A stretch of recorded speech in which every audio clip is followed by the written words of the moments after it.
We told you to come on back now, and here you are. Welcome to Session 2 of Hymns of the Holler on Whispers of the Dice. Last time, the Grimshaw prodigals all returned to Pappy's farmhouse, some with more rejoicing than others, as Junior and Pappy's tensions ran high. A trip to church revealed that Maggie had signed the Grimshaws up for yet another reunion, the Porchlight Singers' comeback at the Oak Mountain Bluegrass Festival. Back at the farmhouse, Ginny and Hattie aided Pappy as he was nearly lured into the woods, and an unexpected radio broadcast left the family feeling empty. We open on Tourniquet, West Virginia, in 1919. It's a sunny spring day, and the Hager-Strawley family reunion is in full swing. A massive, crisp white tent covers the scene, keeping picnic tables cool in the shade. At one end of the tent is an unbelievable potluck spread, cornbread included, and at the other end is a wooden makeshift stage where the Porchlight Singers are doing what they do best. Pappy's guitar shines with the sunlight that creeps through the edges of the tent, and Hattie's blue gingham skirt swishes as she stomps to the rhythm of Junior's washboard solo, highlighting his tie of a matching material. Maggie's fingers move like lightning as her banjo plucking brings the song to a close, and Ginny heaves a sigh of relief at another show well done. Having wowed the crowd with their Mid-Ohio Valley-renowned performance, the Grimshaws prepare to leave, and their many fans give them many compliments. They tell Hattie that they've never heard a bass that sounds out as clear as hers. They tell Silas and Silas Jr. that they're just the prettiest picture with their fancy ties and the girls' dresses. And the girls are congratulated on all their practice and hard work, because it takes real good work to do what they do. And it's all true. You have worked hard, rehearsal just about every day. You do look sharp. And your instruments are all real nice, even down to the washboard. You're really something. So, West Virginia, 1930. That just ain't so anymore. It's been years since some of you have touched a bass or a washboard or a guitar. Pappy's Field ain't no place to practice anymore. You were really something. But, you think, being something is a problem for the morning. Because right now, back in our game, you feel nothing. A radio broadcast that announced itself as Hymns of the Holler has just ended, and you're all left with a sickening feeling. As our game picks back up with the end of that radio broadcast, do your characters say anything to each other? How do you react as the static comes to a close? What just happened?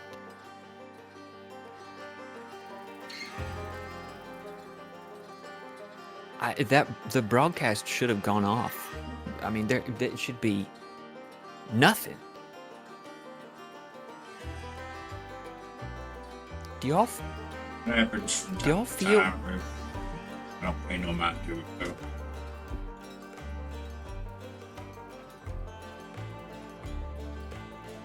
Pappy, that happens sometime?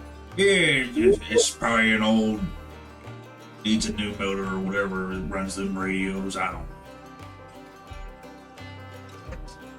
But somebody'd have to be broadcasting. Didn't somebody said that they just built a new tower, right? Well, yeah, and they did, but I mean, the station still stops broadcasting after. Well, I don't rightly remember, but it's definitely not this late into the evening. Does any? Maybe it's up a stray signal. Something like that. Did anyone recognize the announcer? I wouldn't rightly know. Well, okay, that's fair.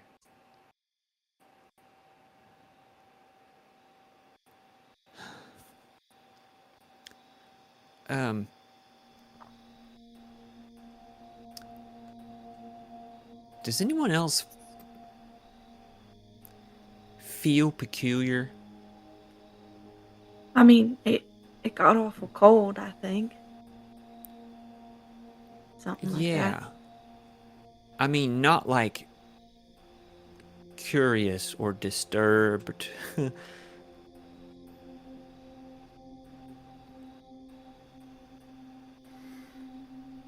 I think I need to do something.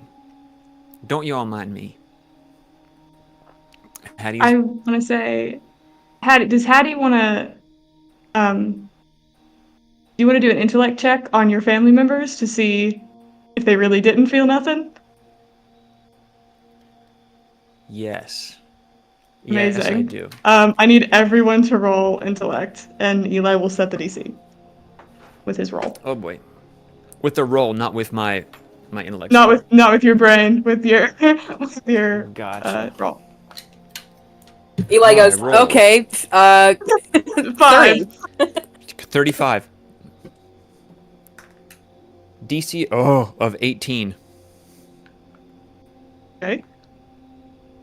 Hannah? This D20 is my favorite now. I have 1 edge, so it would bring it down to what, 15?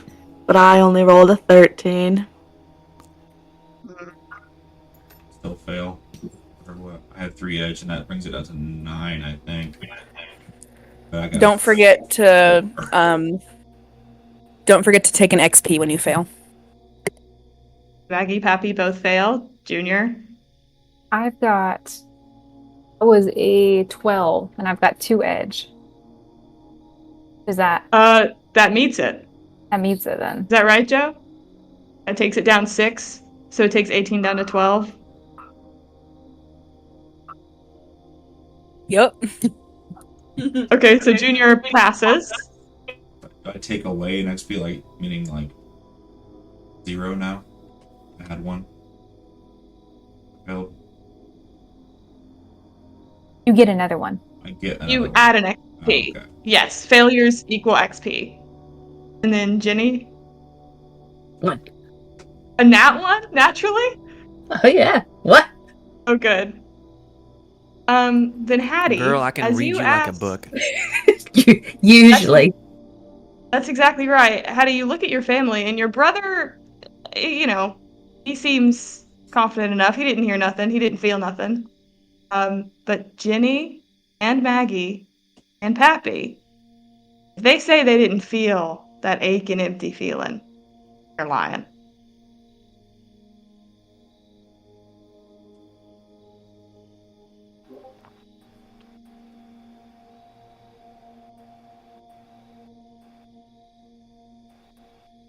I think need y'all to help Maggie's me not with going to something. say After you. Maggie's not going to say anything else to Hattie, but she's going to draw her blanket closer and like kind of put like protective hands around her baby bump, I think. I got a couple of things I need to take care of before I turn in for the night. And then I do have a lot of questions in the morning. But you'll forgive me if I'm being a little rambunctious in the background while everyone is getting ready for bed. And I think it's about that time. Don't you? Yeah, I might go ahead and lay down, but out here, as planned. And you're sure about that? Yeah. Okay.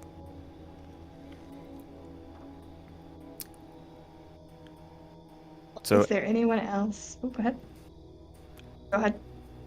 I was gonna say Hattie has errands before she goes to bed, but I don't want to do all that right now. Okay. Does anyone else have anything they would do before they turn in that we want to resolve?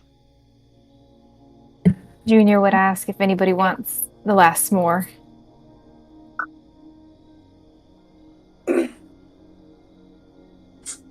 Everyone stares at him. Right. He'll take a bite then. He'll just that's his now. Yeah. Junior's unaffected. I like the implication that you guys had a bunch of s'mores made, sat out, and you guys were and this, instead of making to order the s'mores, you guys had several. Was left. Yeah. There's some extras. These are relatively new technology. We don't. We've have never the seen these procedures things down yet. before, Joe. They're all cold now. It's been sitting now. That's why nobody wanted them. Amazing. Right. Well, as you all. Oh, I was gonna say, I think Pappy just kind of stands up and. Yeah, I think I'm gonna go ahead and turn in for a night. I've been meaning to get rid of this thing anyway. He grabs the remote and just kind of takes it with him into his bed. We don't want any ears listening to things they shouldn't be. He takes the radio and heads on to his. Heads towards he the takes house. the radio with. He takes the radio with him into the house. Yeah. Amazing. Does he head to bed? He Yeah. just gets ready for bed. Perfect. Pappy. Yeah. Pappy, as you're getting ready for bed, maybe it's a force of habit after so long. But maybe you're still expecting Ethel, waiting for Ethel. But Ethel don't come back to bed. She was in the woods. She turned. Gone in a flash. And she didn't come back. I think as he gets ready for bed and goes into the bedroom, he realizes that Ethel's not there, and he thought that maybe she would have come back by now. And I would say I would kind of just chill in the bedroom until I felt like everyone was asleep at this point. And after when I felt like everyone was asleep, I would go out into the porch, turn the porch light on, the lantern, and just sit on the porch and wait, and possibly till the sun comes. And oh But god. that'll be And we'll leave when everyone else goes to bed. So Pappy sitting up, waiting in his bedroom for the house to be still. Yeah, I think I don't know exactly how far we got in setting up the tent, but Ginny would check that, fix it, finish it, probably without much of a word. And yeah, I don't think she'd have much to say. She'd just get the tent ready and head on in. Good.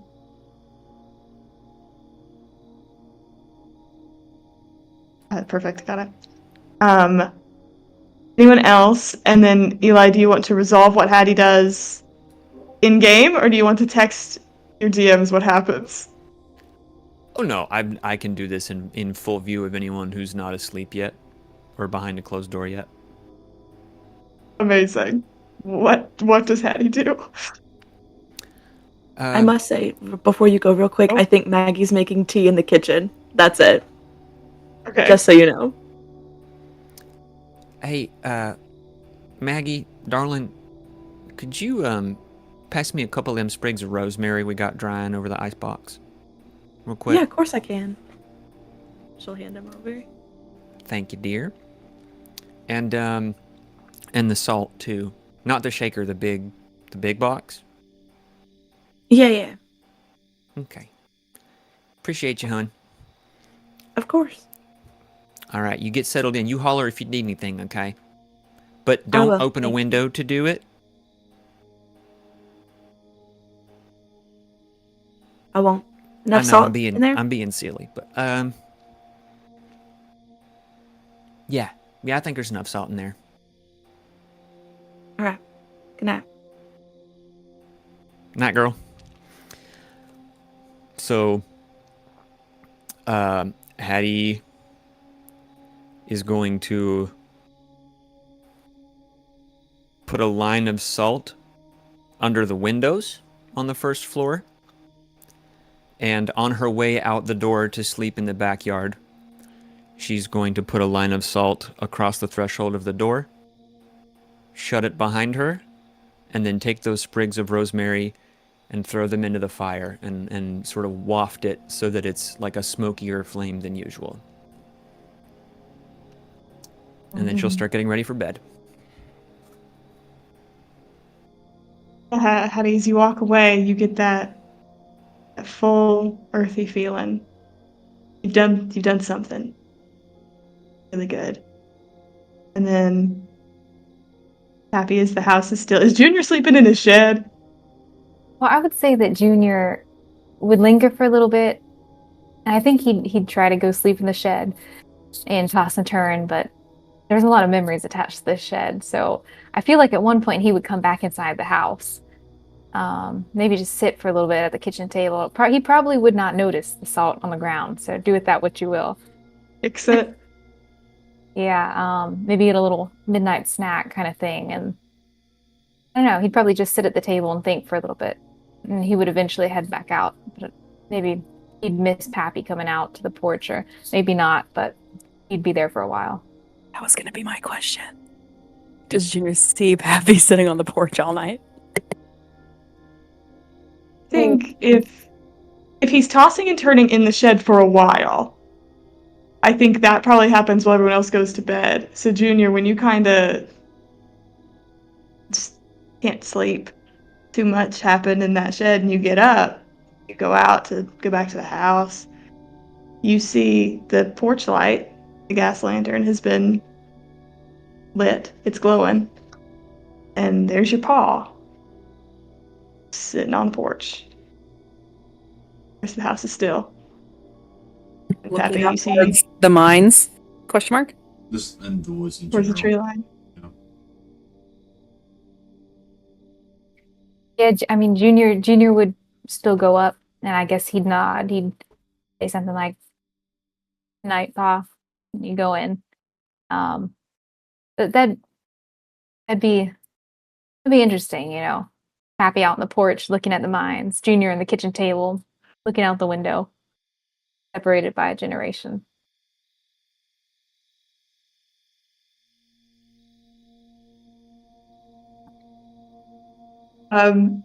Anything else to say? And does Pappy ever go to bed, or is he there all night?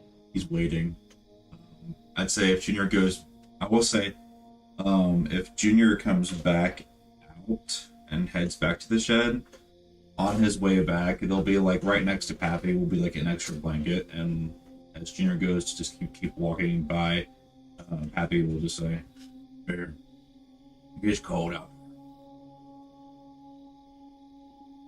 Junior would take it. Thanks, Pa. You know, all those holes in the wood of that shack. That's in there. I'll use this. Use some sleep now. You head in too. It's dark out here. I'm waiting for my. You can wait all night long. Junior will take his blanket and go.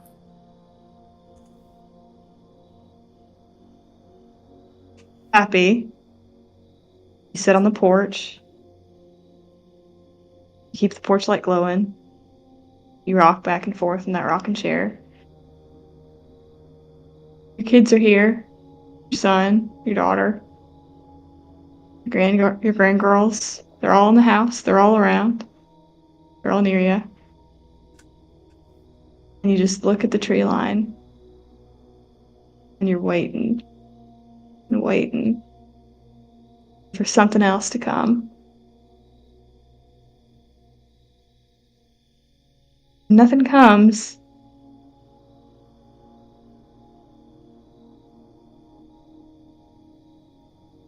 And you think about how long you've been in that house and how long you've been waiting on something else to happen. Ethel didn't come back. It's not looking like she's coming back anytime soon. But Maggie came back. And Ginny came back. And Hattie came back. And by gum, even Junior came back. So you can keep waiting. But they're here.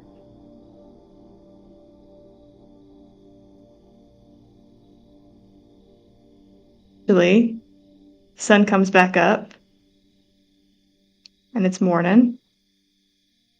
And if those who could sleep dreamt of better things, back when the porch light singers were really something. Do you all gather back in the kitchen for breakfast? There's a lot to do before that competition, and I think Hattie had some questions. Certainly do.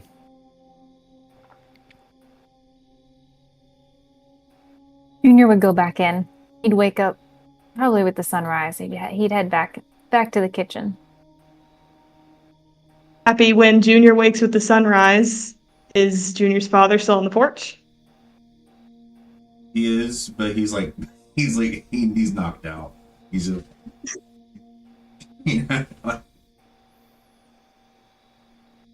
Junior, that's what you see. You see your father in a rocking chair, passed out sleeping.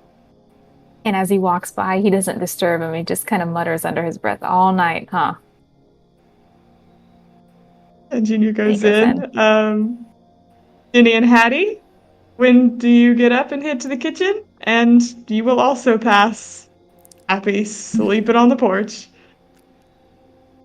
Oh gosh. Okay.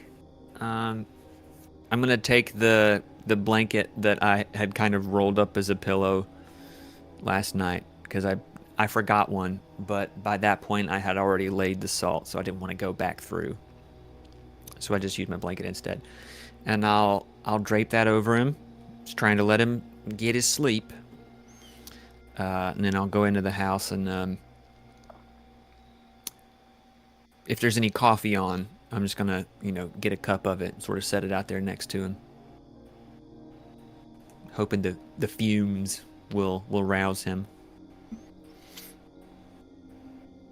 Yeah, Ginny probably wakes up with the sun, same, pokes around at the fire to make sure it's out. Heads inside. Will follow Hattie's lead. If nobody else is waking him up, she sure as hell ain't. So When you guys come in, Junior's sitting there. I think he put the coffee on. He's got his cup of coffee. He nods, "Good morning." Then he looks at both of you and he says, "But he spilled a whole lot of salt on this floor." Yeah, I did. I was feeling a little, let's say, superstitious last night. Long as it stayed where it was until sunup, I'll feel a whole lot better. You passed me a couple of cups of coffee? Yeah. Why did you say yeah like that?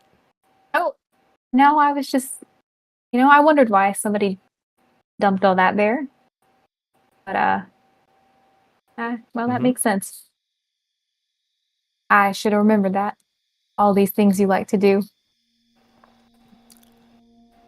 Let's be under no pretense that I like to do them.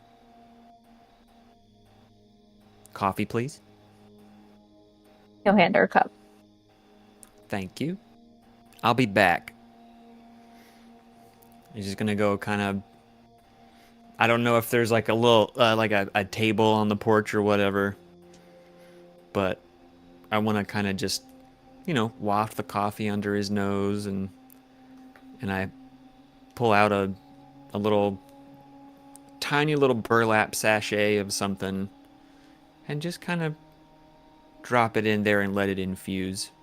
It's nothing nefarious. Just some rose petals and some granulated honey and, Hattie kills Pappy. Poison. Arsenic. It's belladonna. No. I mean, When does Maggie come downstairs and join her family? It must be after everyone else is already down there.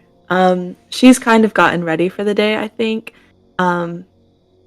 It's a little chilly outside, or at least that's what she could tell from her room, so she put on one of Frank's old flannels.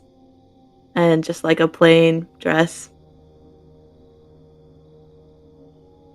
Yeah, Maggie comes downstairs, waddles downstairs as fast as she can. She's ready for the day. Maggie got you into this competition, and things need to get done, and she's in a flannel none of you recognize, but it's man's. She wrote she lost her husband. Must be him.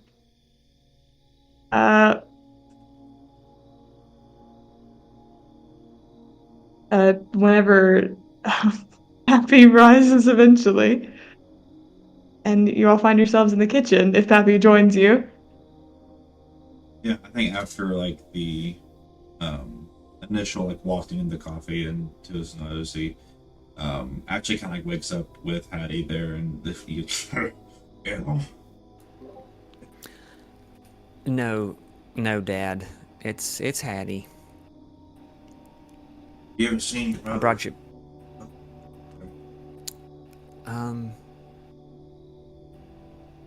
No, Dad.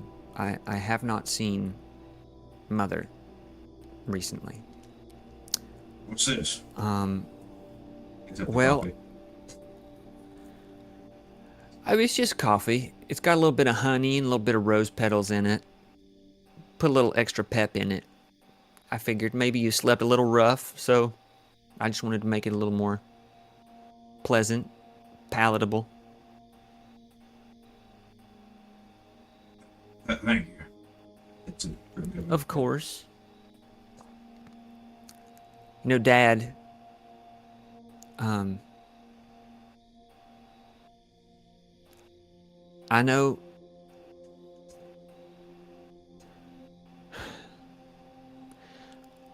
know people don't really treat you the way that you want to be treated in this house sometimes. And, well, when you were down by the mines yesterday,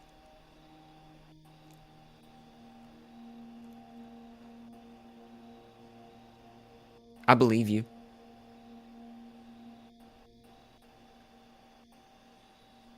I know that Mama's been here.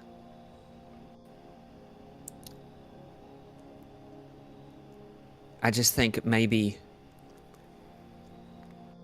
Oh, how do I say this without sounding absolutely crazy? I think not everyone can see her, Dad. I don't know what that means.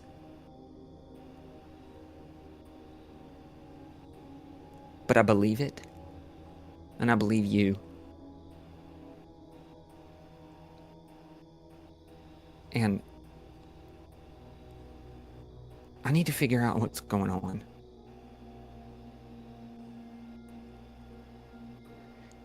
Sorry, I'm spouting nonsense. I must need coffee myself. Why don't you come on inside, Dad? I'll get the bacon going. He just kind of like looks off to the side, really taking in those words, and he has at this moment no words to give.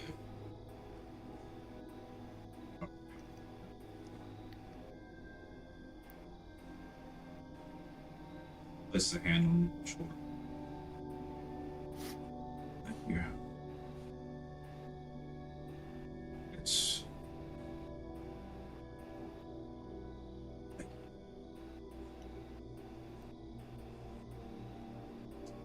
Thank you, Daddy. You know, lifetime of hard work providing for your family. And I know that, you know, we all say thank you in our own way, but I wanted to say it out loud. Thank you. Do it all, be it all over again. No hesitation. I don't doubt that. I don't doubt that for a minute. All right, Dad, get inside, you old fart. Right. Got a few years left. I'm counting on it. For the first time in a long time, you're all back in the kitchen. What if I killed myself? Kill myself. Don't Are there enough recommend chairs? it. I don't think. Sorry. Around the table? Yeah. Wait, what did you say it one more time? Right. But louder. Are there enough chairs around the table? So there are 6. That's enough, right? Yes. Mhm. Yes. They had only had 3 set up. One for Maggie, Ethel, and Pappy. But the other 3, there was one sitting in a corner holding Ethel's purse untouched for the last 10 years. And then 2 in the living room set up as if they were like part of the living room furniture. So they could easily be pulled back in.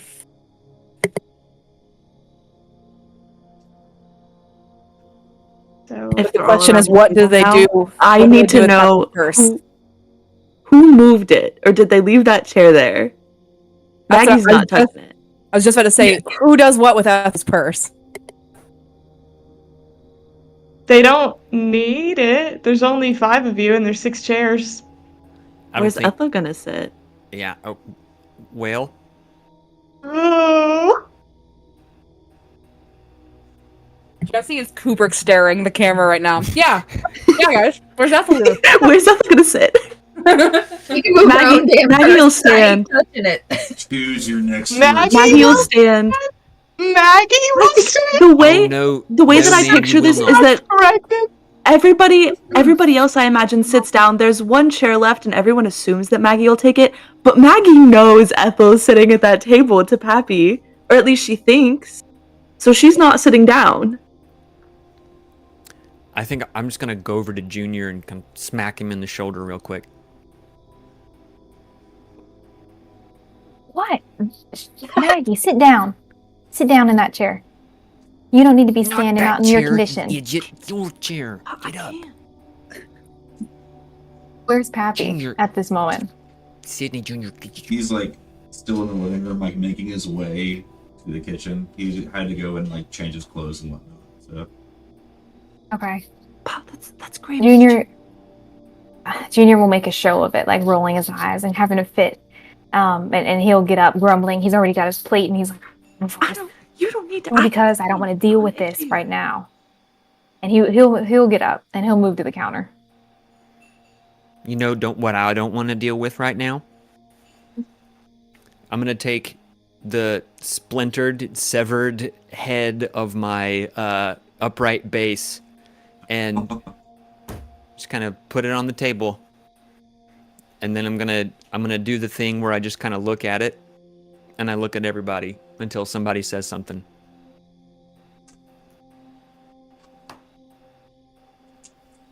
Junior's eating his eggs. He's busy. Junior's facing the other way at the counter, eating eggs with hot sauce, while everyone else is sitting around the table. Does Pappy sit in an empty chair? He doesn't touch Ethel's purse? Pappy goes. Junior got up. So, like, just so I'm understanding correctly, there's not enough chairs for all of us to sit in, right? And it's because of Ethel's chair. And her purse Yeah, is on the other chair. There's 6 chairs. One of them is occupied by Ethel's purse. So there's 5 now around the table. And 3 of them are occupied by Ginny, Maggie, Hattie. 1, I assume, is Pappy's chair, and 1 is Ethel's chair, and Junior is not sitting down. Neither is Maggie, right? I thought Maggie sat down in Junior's chair. Junior gave up his chair for Maggie. Yes. Yeah, she grumbled about it, but I think she sat down. Yeah, I think Pappy comes in, picks plate, sits down in his regular chair. And I imagine like he's just like he just eats unbothered. Looks up, everyone's kind of like staring, like off, like looking at this chair, at Pappy, like, you know. And he looks at Junior and he says, "What are you standing there for?" I like to digest my eggs standing up.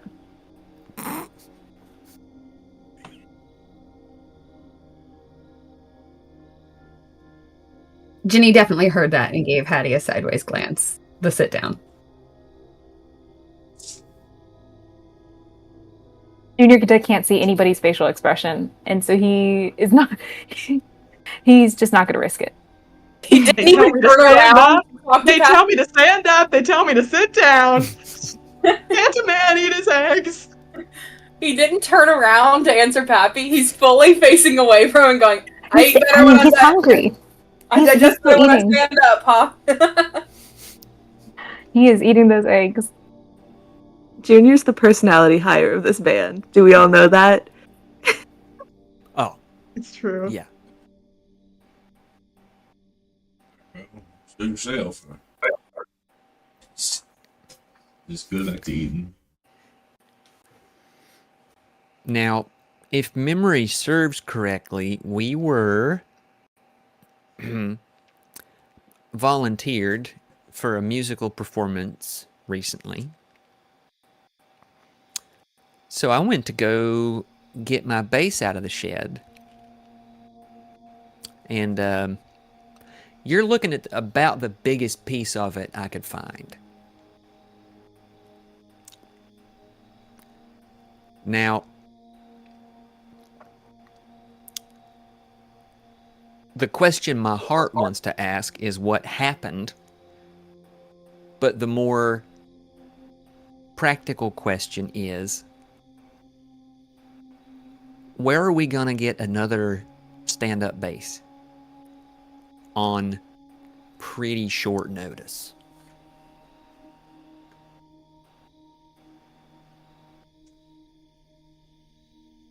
I think perhaps the broken end of this base, and he's, oh, nothing but TLC won't take care of that. I can go and fix it up in a jiffy for you. Dad, I'm sure you could probably make something work. And I mean you no disrespect, but it is, I mean, it wasn't just like the humidity got to it. It looked like blunt force trauma. It has been dispatched. I don't think there's enough of it left to put together again.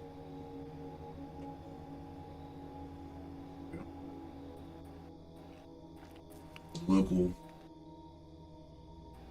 store and see if we can order one and enough time to. But when is this Bob even happening again?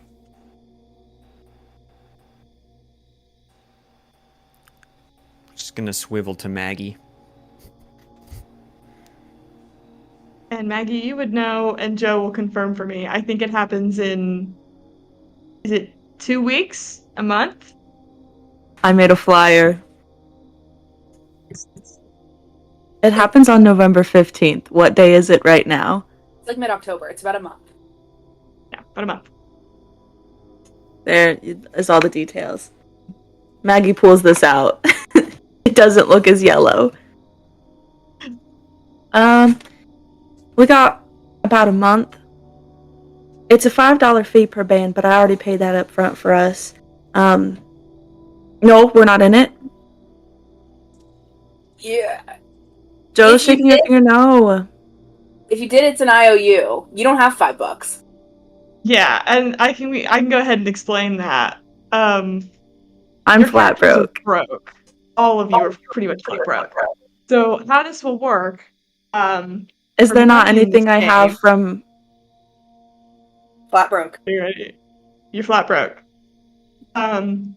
If you win the competition, and Maggie can read you out the flyer, explain you the rules, based on entrance fees and donations and yada yada yada, the winning band of this Bluegrass Festival will win $500. In 1930 money, that's like $10,000 today. You have no money, but you will have $500 if you win. So all the money you spend in this game comes out of the pot of $500, on the assumption that hopefully the Porchlight Singers will win. So everything is an IOU. Maggie explains that. So we're all flat broke, right? I'm not broke, but they let me in on the assumption that I will owe them $5. You know, no one can say no to a pregnant widowed lady. All I did was bat my eyes and they just let me sign a paper saying that we'd pay him back. You've been doing a lot of that lately, yeah?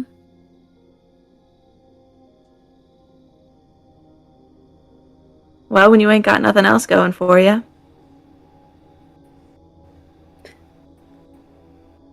Hattie, when's the last time you saw your base? About 10 years ago. I am so sorry. Well, it's my fault for not, keeping the proverbial rust off. But there were reasons I just kind of couldn't.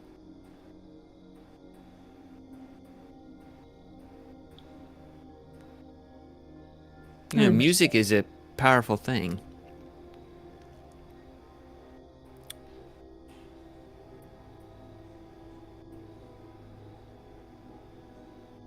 She trails off. She is fully lost in her own head right now. As you all think about different things, Junior, you recall that you went looking for your washboard, and you found a washboard, rusted to pieces. Gonna need a new one. Pappy, you pawned your guitar.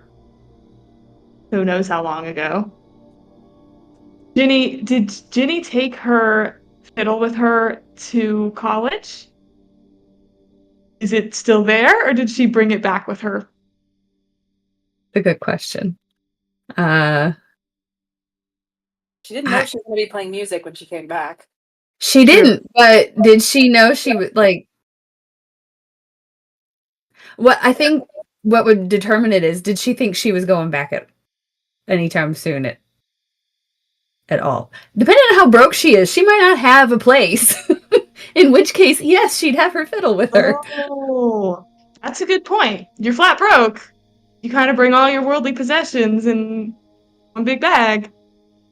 If there's a place, no, the fiddle's still there. If there's not a place, then yeah, it definitely came with her. You want to roll for it? Sure. What do I roll? Just a straight D20, and Megan can, whatever, maybe odds or evens or something like that. Yeah. Yeah. Odds, you don't have it. Evens, you have it with you. That's a 7. I do not have my fiddle. At your place. Sure is. So Maggie has her banjo. Your star is set. All the rest of you are out of luck. So everyone who wants to give me an intellect check, DC 8. What if everybody said no and they didn't want to? And you all sit around at a table and you think, and you have to come up with a real way to get instruments. 15. If it's an 8, do I automatically succeed since my... Oh, yeah. Sorry about that. Pappy succeeds. Okay. Everything's everything. Everything. Pappy's lived here his whole life. Okay. I got a 9. It. I got a 9. 3. Pass. Okay, Oh, no. Hattie, you're sitting there at the table going, where are we gonna get instruments? Hattie's kind of freaking out quietly. There's lots you need, right? You need instruments. You don't have no pretty uniforms no more. You'd like to have that. And you don't even really have a place to play. You don't have a nice rehearsal space. Well, Maggie, with that check, you remember Aibileen Underwood, the school teacher, telling you that, and you look at the calendar, today there's a charity auction at the school, and they're selling all kinds of good things. And maybe, just maybe, there'll be some instruments along with the mix, raising money for the school. Ginny, you remember that Jack Price's mama, Miss Sybil, made all y'all's costumes way back in the day, and she's still running needle in a haystack in town. Evil. Someone could talk to her about maybe some costumes, and Junior and Pappy, you know that the farm next door, which is the Sullivan's farm, Ethel's family, they ain't farming anymore. Not since Uncle Zeke died and Birch took over. He's busy running the general store. They ain't farming. They got one big empty barn. That would be quite good for rehearsal. You'll probably just need permission.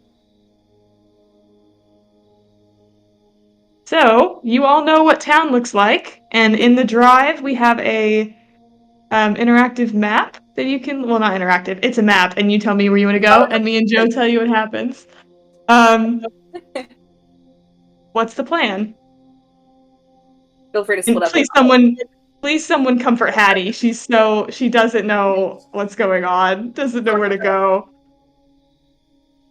Hattie, there's a charity auction at the school. We could probably go and see if they have anything they'd be willing to let us use or borrow.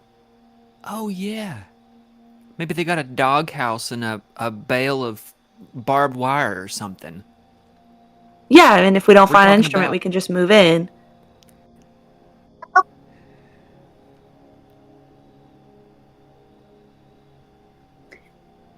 It's you all got your right, daddy's nice way, that for sure. somebody's got a pregnant belly to rub to get these things, but I don't have the money to go after them. But charity, to me, auction implies you still have to pay for things, and I don't... You act like we haven't known these people our whole lives. They know our situation. They know who we are. They know that we'd be good for it. Can you just try? Would that be so hard? I reckon not. I mean, if it I comes reckon down to so. I am not the best at asking for things. I don't know how far I will get us. I'm pretty good at bartering. If I can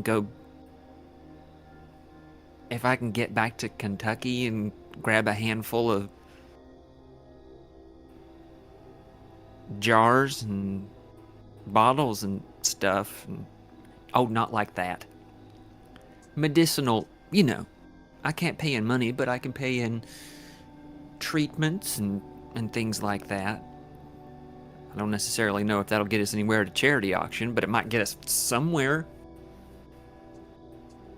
Bought a bunch of moonshine from Isaac Moon yesterday. For medicinal purposes. I'm just saying. That's God talking to your ear, I guess. Sorry. That's perfect. Our NPC, God. Yeah. is telling the church lady to become a secondhand bootlegger. Joe just can't help but play deities that promote addiction, I think. Whoa! She's done this multiple times. That's not true. Yes, more it than is. once, yes, but it's not. And what is More than the- once what- is sorry. multiple. How do you define multiple? Okay. Look at her.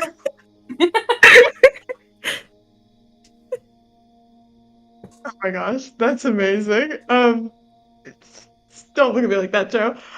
What's the plan for splitting up in town if you split up? Please split up. Can I say that? I'm looking for Wait. town right now. I can't find I town. can't find it in the drive. What's the name of the drive? Okay. To summarize, you need costumes, you need instruments, and you need a place to go. So it would be talking to Birch to secure the place, talking to Sybil to get costumes, and going to an auction. I think Junior wants to be at the auction. Pappy's gonna talk to Birch. Trying to put the I'm map sure he in the does. chat.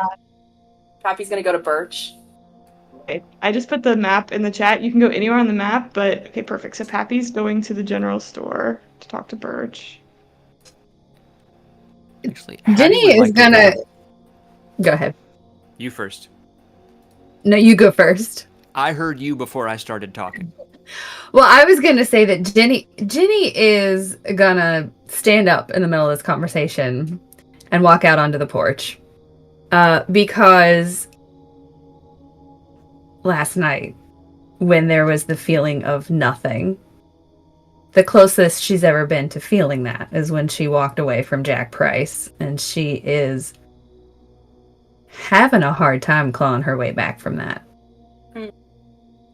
And not so interested at poking those wounds, even though she knows it's what needs doing. So she's gonna go take a moment.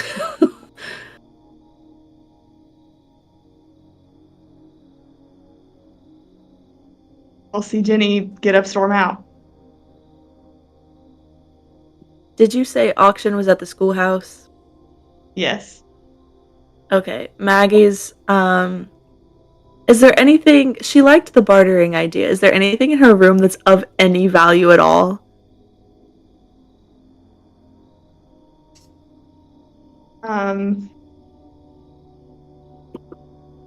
Sorry, just texting me.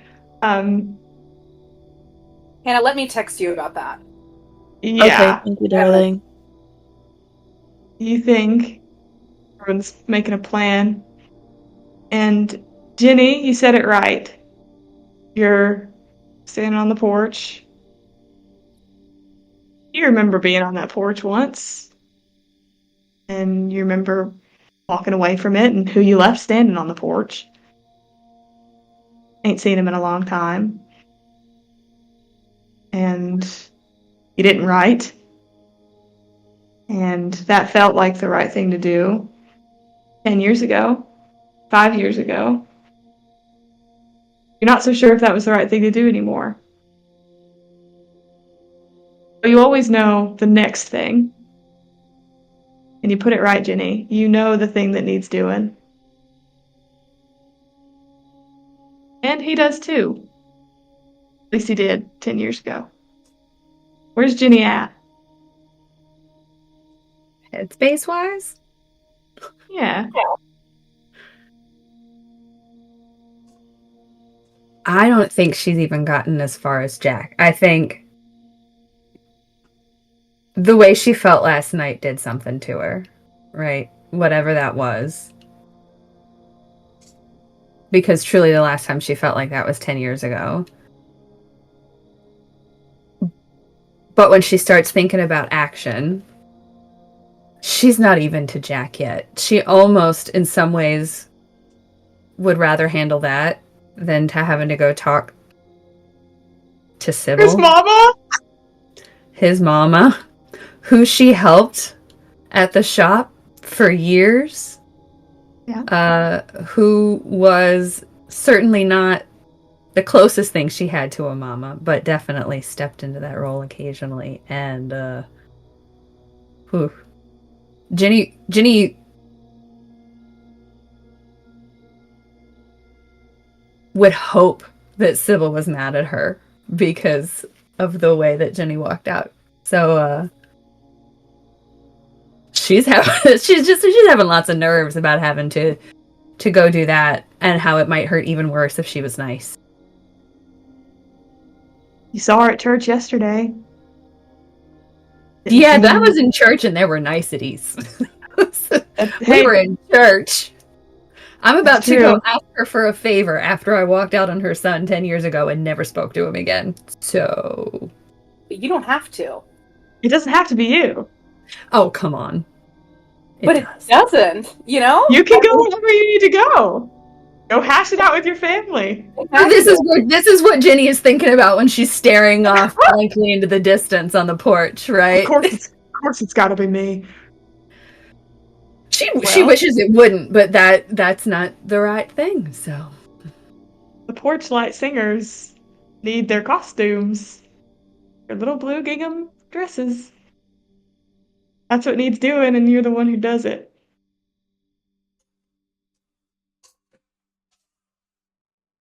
Alright. So I've got, so far, while Ginny is contemplating on the porch, some anxieties right now. As It your doesn't have to DM, be you. we did not write down. Morgan is gonna go. Yeah. Oh, I'm aware. Ginny is contemplating. She has to go. She's contemplating begging somebody else to go with her. Ginny knows what to do. I've had Junior going to the auction at the schoolhouse. I have Pappy going to the general store. Who else is going where? Maggie's also going to go to the auction. Wow. She's going to go grab something from her room first. A father-daughter outing. I love it. Okay. Hattie, Ginny. Somebody go into the seamstress, somebody go into the general store with Pappy.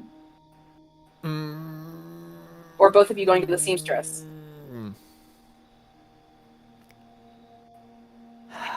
I don't know if I'm going back inside, but if Hattie walks past me. Or peeks her head out the door. I think that, yeah, I mean, Pappy could get to the general store and back with his eyes closed. I trust him. But seeing... Yeah, I'm just going to poke my head out on the porch real quick. Aunt Hattie, What's up, would you Missy? come with me? Well, yeah. All right. Anywhere you need to go first?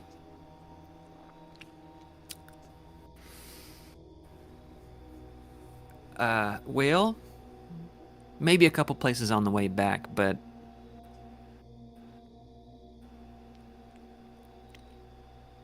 no, I think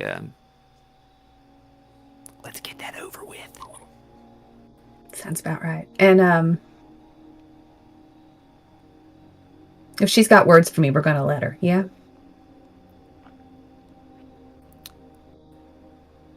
I mean, that's up to you. I mean, she seemed fairly unafflicted yesterday morning. Of course, I know that doesn't mean too much. No, Yes. Hattie. It's not a question. It's a statement. If she has words for me, we're gonna let her. I understand. All Okay. right. Well, I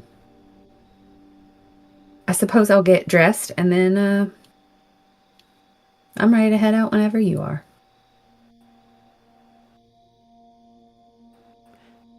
You did feel that too, didn't you, last night?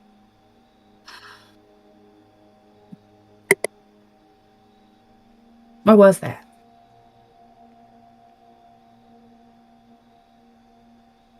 I don't know. There's only a couple other times I felt anything like that.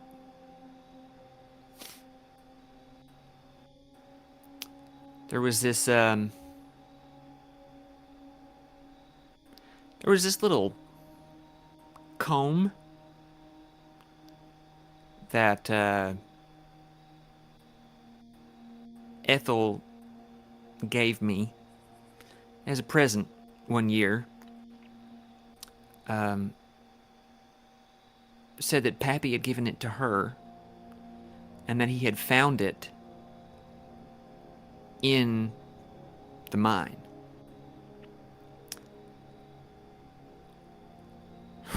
Which, appropriately enough, it had a little canary on top of it. Just a little gold hair comb, you know, nothing particularly special. But the more I wore it, the more often that feeling would try to sneak up on me. And well, I mean, it done walked off decades ago now. But every once in a while, I'll still get sort of a flare-up. And I don't know if it's that feeling or if it's just a very vivid memory of that feeling. But I know that it didn't come from me. and I don't rightly know exactly where it come from.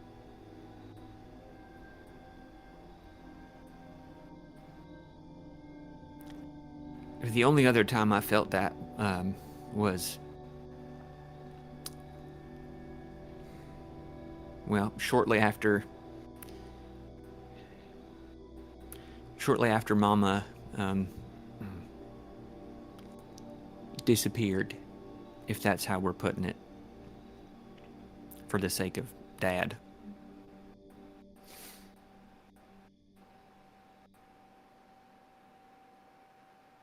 I mean, you saw him out by the mines last night. Mm. Or very nearly headed in that direction. He always told us to stay away from it, and I just figured it was regular old dangerous, but I mean, call me a superstitious old church lady. I'm starting to think it's not just regular old dangerous. Auntie, I would call you a superstitious old church lady, but... I appreciate that. I don't know. The only reason I noticed Pappy is because something just didn't feel right. And I'm not like you and Grammy. But Grammy taught me enough that I pay attention. And the only other time I felt something like that was when I left. I just don't like it. And something tells me I'm going to be feeling more of that. And well, I'd at least like you and your salt right next to me. Hattie, as Ginny says that, you know, no matter what, nothing she feels, as long as you're there to help her with your salt and your tonics and things. You ain't never noticed before, Hattie, but she's got her daddy's nose. She looks just like Sid right then.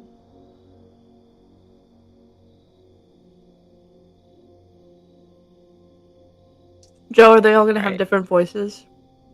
Better. Yeah.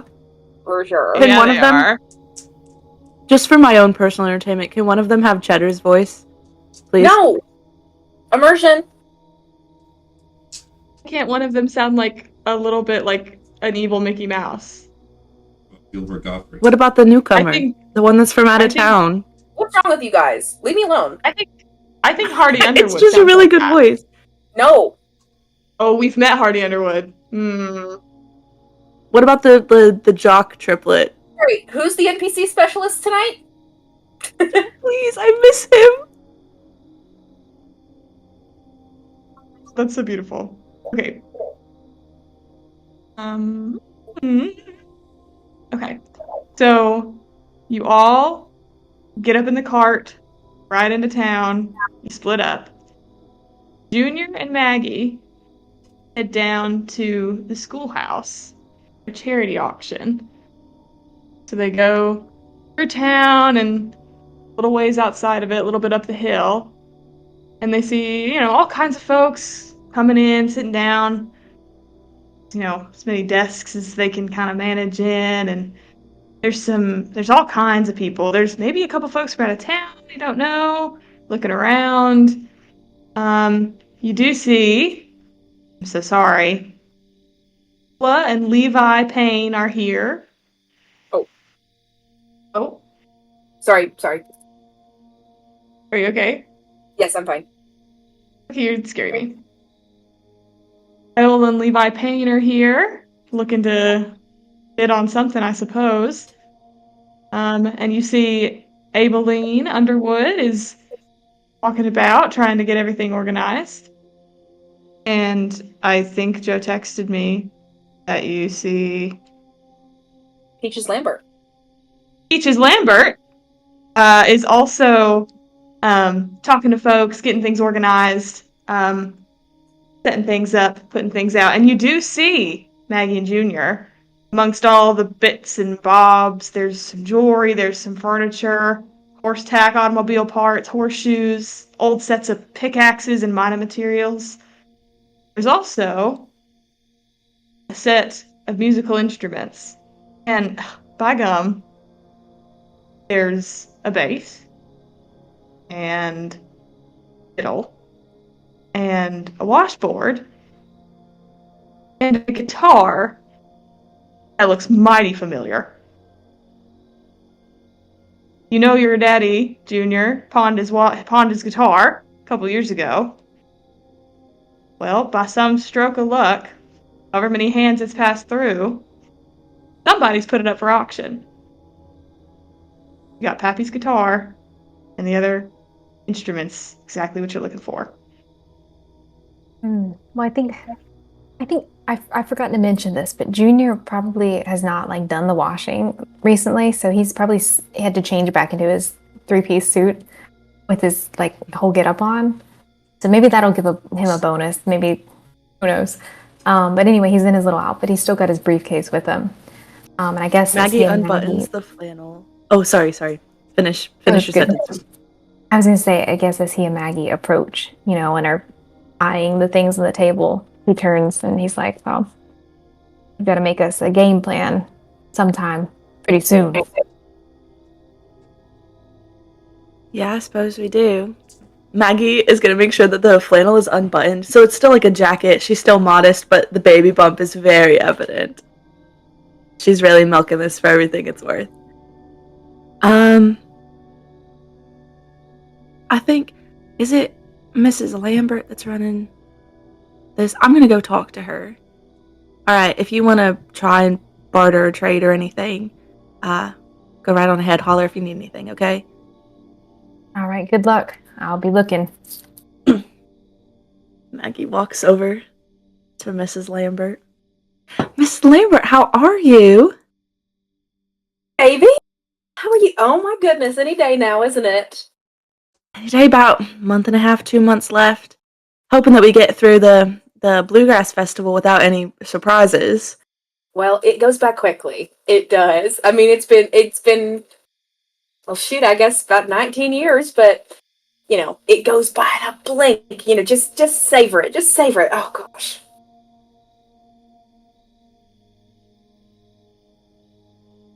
So sorry. What? Can you say that again? The cat was on the... It just goes by in a blink. I mean, my babies are 18 now. They actually just graduated from Miss Abelin's class, and... Oh my goodness. I know. And I'm running around like a chicken with my head cut off, just trying to get these last few prices written down. But, I saw you back in town. Wonderful. Saw you all at church yesterday. Yes, we're trying to get everything together for this festival. Really hoping that we can play it. I really wanted one performance before the baby gets here. I think it would just be... What a wonderful way to bring a new life into this world, right? Praising our Lord and Savior. Oh my goodness, yes, absolutely. It's the funniest thing. When the boys were little, I was about to walk into the creek, you know what I mean? They were 3 of them at once, you know what I'm saying? It's on all boys, too. 3 boys, Lord help me, right?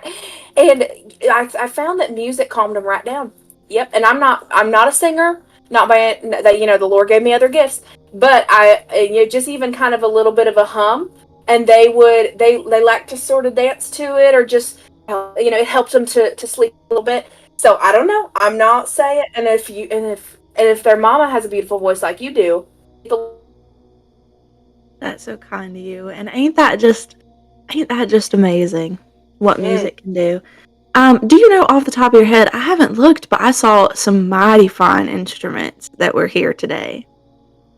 It was the strangest thing, most of the donations were from people in town, things they don't rightly need anymore, or, maybe somebody from the next town over, but some gentleman came in and he dropped them all off.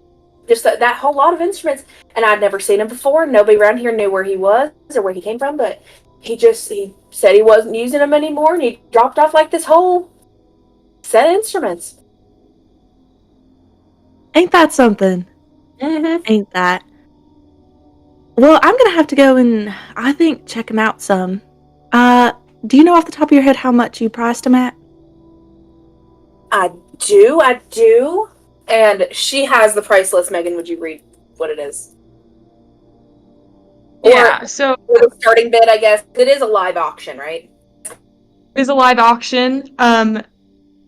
If you get them as like a set, and that's how they're attempting to auction them off, is this collector's set of, since it was from one seller, bidding will start at $10. Oh, Which is the modern equivalent, like 100, or no, like 1,000. Yeah. No? No, that's like, it's about 100 or 200, I think. Let me look that up. $10.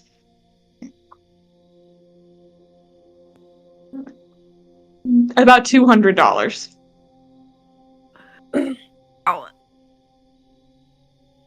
So, Mrs. Lambert, I know this might be an odd request. I know that you got a million things on your mind. You know how money is on the farm right now. What with Frank's death and all the family coming back and Pappy just never really recovering after Grammy passed. I have a watch. It's about $5 in value. If I gave that to you as like a IOU, do you think that after I could pay you back? And I'll come in on Saturdays as well, and I can do some book repairs for you too. I would for an intellect check. And Megan, you set the DC. I lost my oh, there it is. So sorry. Still teaching me how to set DCs. Do you think 10? 30 is godlike. 1, you can do it with no effort. 10 would be the average person can do it with minimal effort. I think it should be higher. I think 12 or 15. I'd say 15. 15. $5 is pretty shy. She's asking to make up $195, or she's asking to make up $95 worth of labor.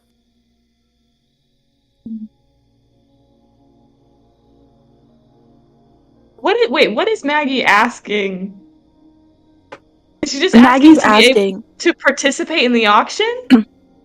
She's asking if I can take this set of instruments. Can I give you this IOU? I will also do work on Saturdays, and when we do win the competition, I will pay you back. Oh, I thought you were just asking for permission to IOU what I do in the auction. No. Oh, wow. It's a live auction? Like, raise your hand if you know, and the bid number goes. Guys, I've never been to an auction before. Oh, this will be fun. Can we say... Joe, do you still think 15? No, like 80 million, I think. Yeah, that's crazy. I was misunderstanding. At a flat price instead of. I didn't know it was a live auction. It's okay. Okay, can I pretend like that didn't happen? Maggie just asks the information. You can also. Do you want to frame that as you're asking, hey, can I bid and it be an IOU? If you want to do that, still that higher. You can keep his watch as collateral. If I. Oh, yeah. Can I do that? DC $1 million or whatever? Yes. If you're just asking to participate in the auction. I'd say maybe 20. Okay. Because you're giving her your left shoe when you're trying to buy a diamond ring. You know what I mean? Like. Yeah.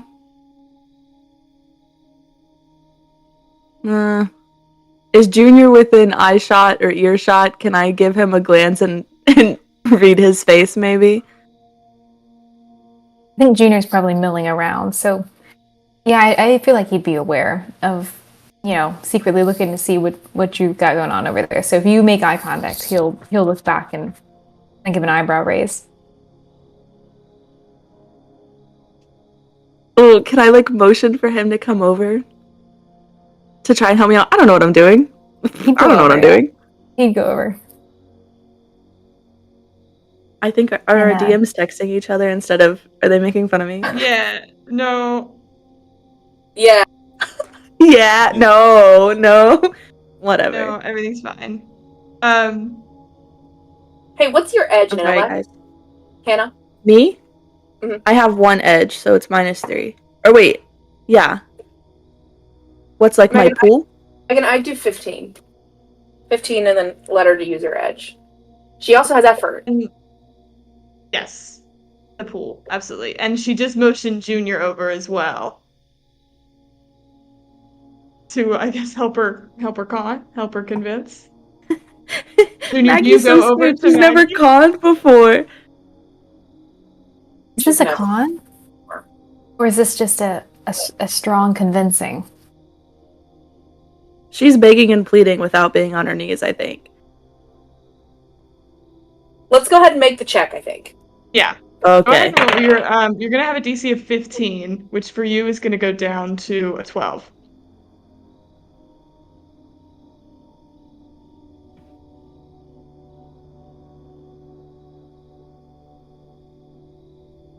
I'm gonna spend some of my edge to meet it exactly. Effort, but yes. Whatever. Thank you. Okay. You would spend some from your pool, from your intellect pool. Yes. Well, yeah, you see I meet the 12. Lambert goes,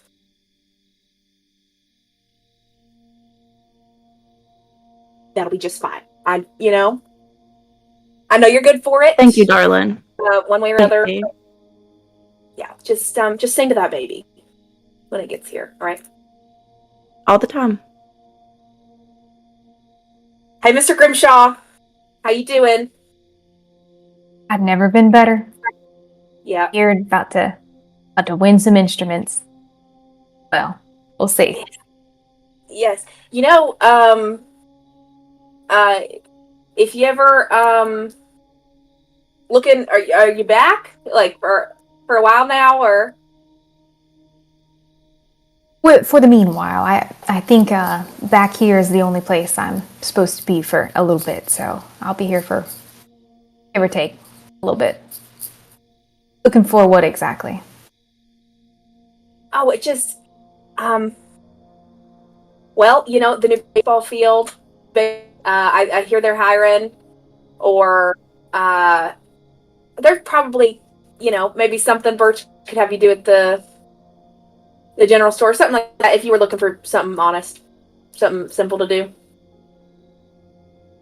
Well, it's been a while since I've been doing something honest or simple, so let me think about that.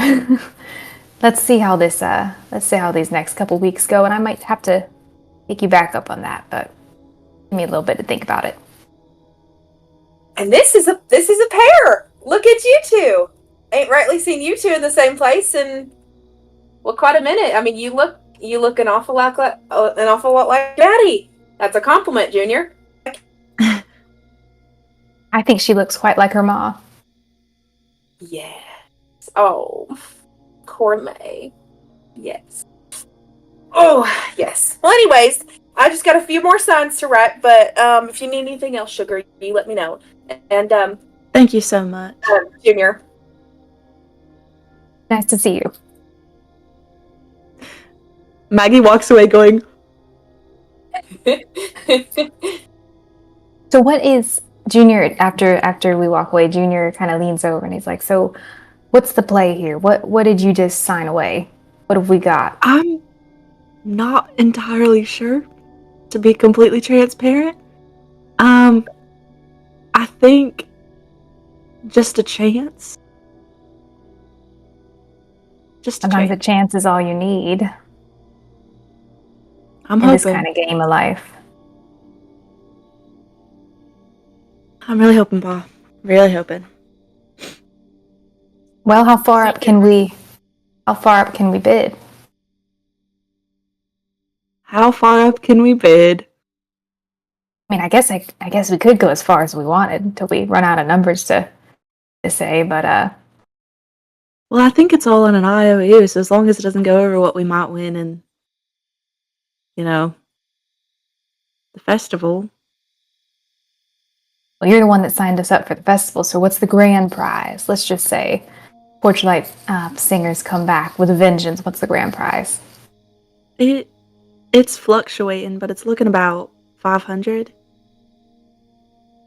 I don't think anybody else around here is going to spend $500 on a couple auction yard instruments, so we might be in the clear there. I think so. I think we might I think it might be good. I mean, I definitely don't think anyone here is going to spend $500 on something. I think you're right about that. How many could we, do we need? Everybody's got a washboard. I could go get somebody's washboard out their backyard if we needed to. We really need. Yeah, but they're auctioning them as a set, so it's. We get everything at once that we need. That would be a bonus.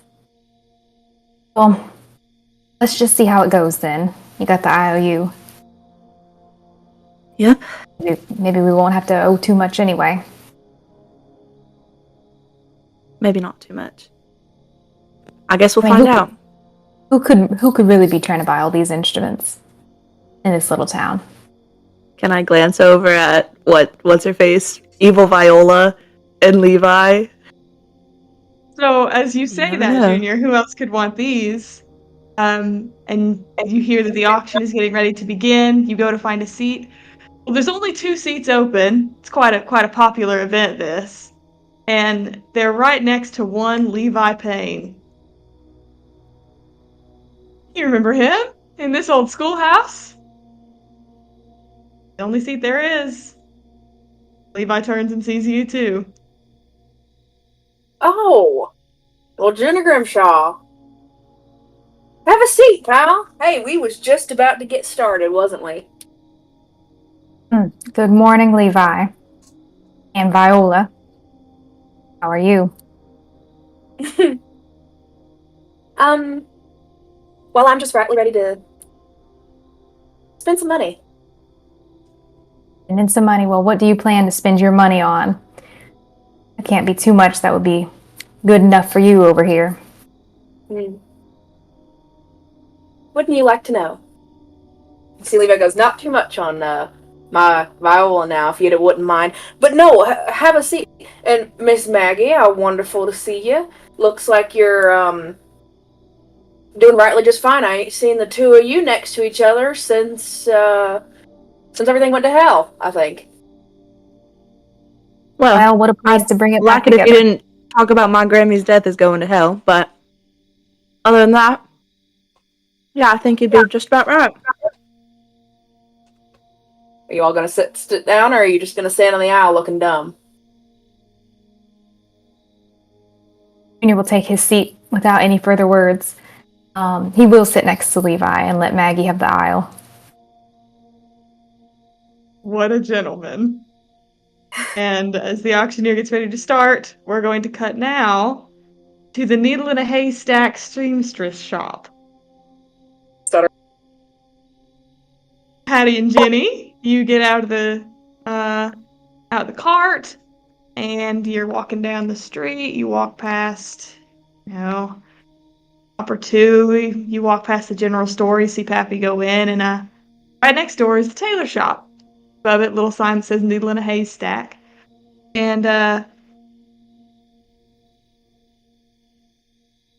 as you're getting ready to walk in, are you ready to walk in? Do you need some hype? Oh, what? Whatever the thing I think you're about to narrate, I'll do it when they get inside. Then never mind. But the question stands, Ginny, are you ready to go in, or do you need a minute? You're muted. Oh. I think that's on purpose. I know, because I accidentally scrolled away from the screen. Couldn't get myself back. No. I imagine by now Ginny is just gonna throw herself into it and hope it works out just fine. Well, when you both walk in, you don't see anybody at the counter immediately, but you see Maud Payne walk out from behind this curtain that's hung back where the fitting, rooms are where they pin you up and stuff. And she walks briskly past both of you without saying nothing, kind of half turning back and shouting from shouting to behind the curtain. It's just like, well, thank you again. You know, that I just found that hairpiece in my mama's jewelry box, and I think that the fabric you picked is going to go real nice with it. And she's out the front door.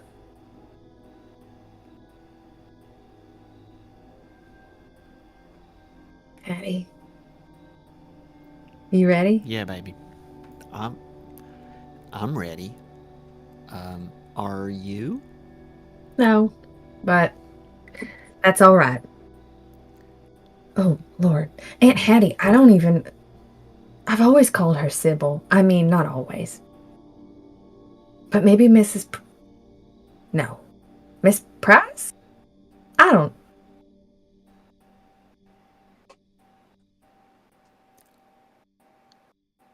I think trust your intuition. You got a good heart. You got a good head on your shoulders. Oh, but Hattie, you've seen me talk to people. This is not what I do well. Well, Curtain opens, and out comes Sybil Hayes Price. She has hair tied up in this like super messy,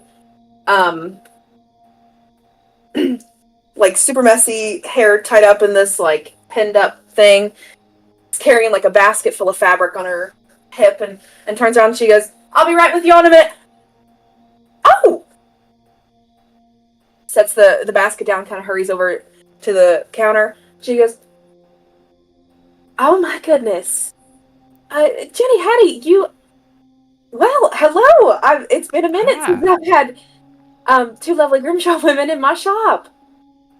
It is wonderful to see you both. And wearing such beautiful dresses anyway. I mean, my goodness." Oh. Yeah, oh, you're flattering me. This is certainly nothing like what you could make, Miss Price. But it is good The to shop see is you looking too. so good, too. Yes.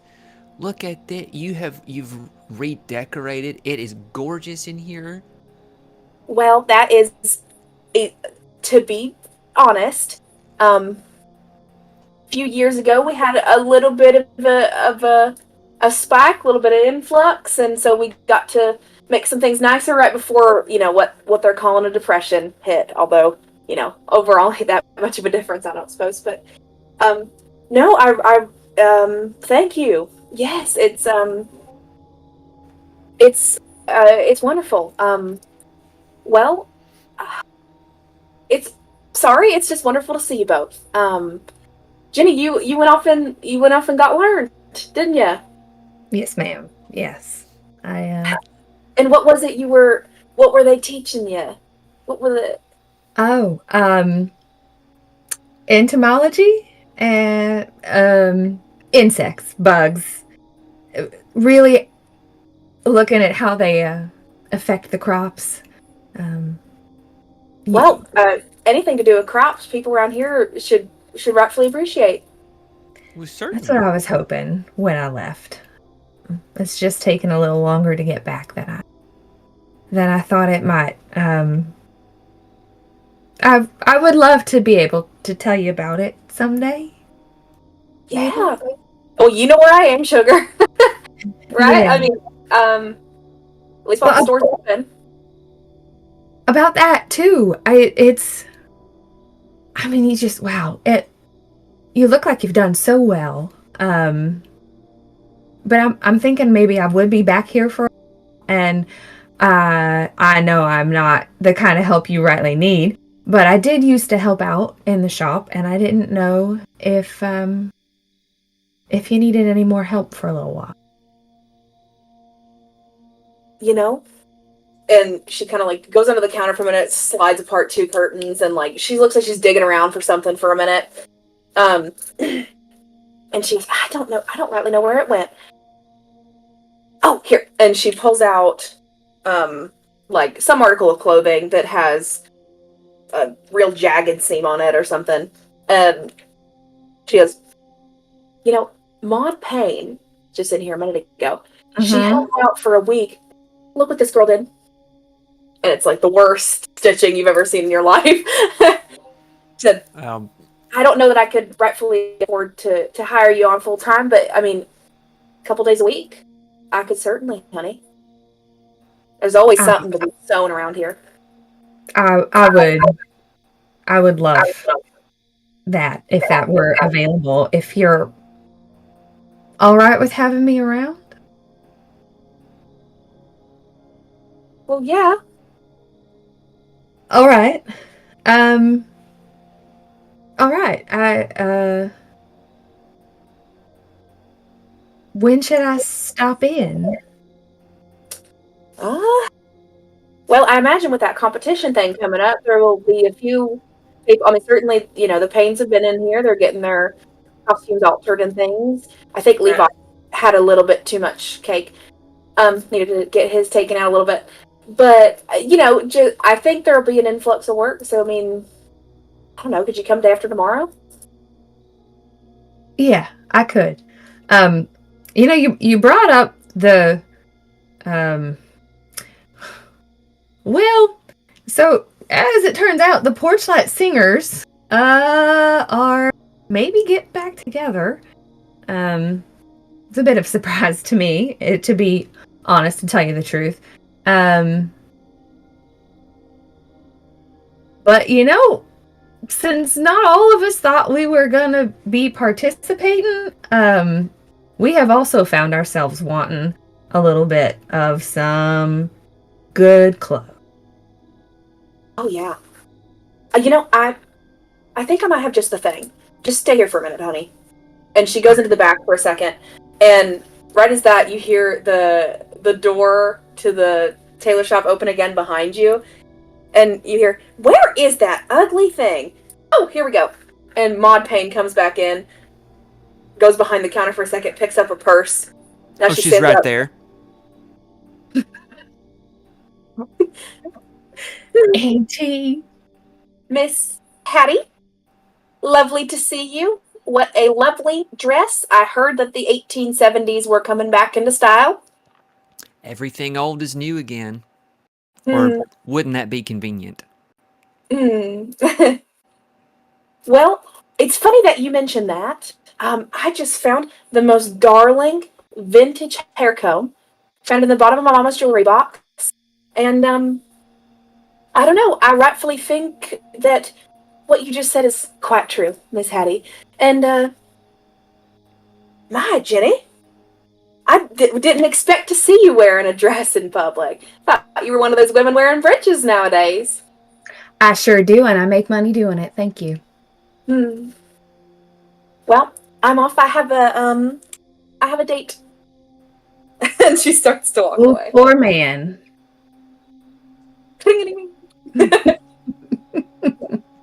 And as she's walking out, if you guys kind of glance to look at her, Megan, what do they see?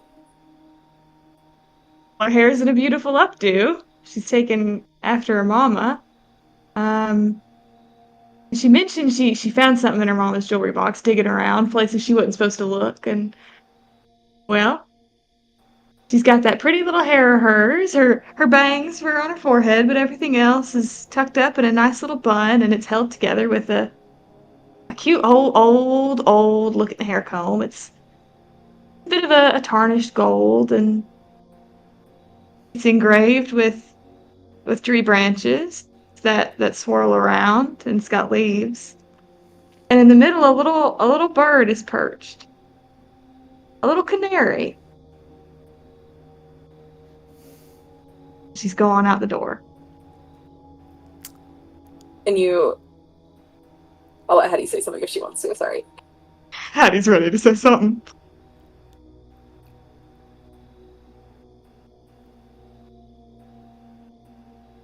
I think it's about time I paid the Paynes a visit.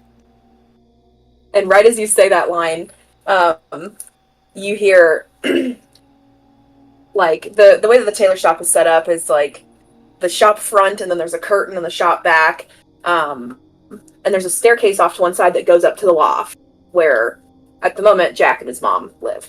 And you hear, a door at the top of the stairs open, and you see a tall, broad, uniformed man in boots and slacks and sheriff's uniform Ginny, you're not really sure how this is possible, but he's gotten broader. He fills out that uniform real nice. You had heard he was the sheriff, but you hadn't seen it. Last time you saw him, he was in a deputy uniform. Big hat. And he's kind of like looking half down at his sleeves and straightening them out as he walks down the first couple steps and he goes, "All right, Mama, I'm heading out." Oh, shit. Well, Sheriff. I'm It's gonna like so wonderful to half see you. step behind Hattie. How are you this Hi, Jack. blessed day? Hello, Miss Ginny. Do we want to go to the general No, store? I'm gonna like grab Hattie's elbow and like she is not walking I out of think here. that's a good place to go to the general Okay. store, yeah. Okay. All right. Okay. Yep. Beautiful. All right. Oh, God, I love them. Okay. Pappy, we come to you finally. All You're your so children patient. scattered. You're so patient. You're so wonderful. All your children scattered to the four winds, and you go into the big old general store at the center of town. Has Pappy been to the general store often in the last 10 years, or has he just kind of let people maybe bring him groceries if they're nice? Pretty much that. Yeah, he has not been in town.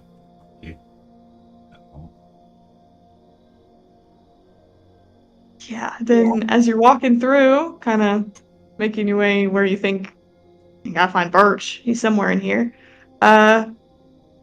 You get some looks. They aren't used to Silas Grimshaw off his farm.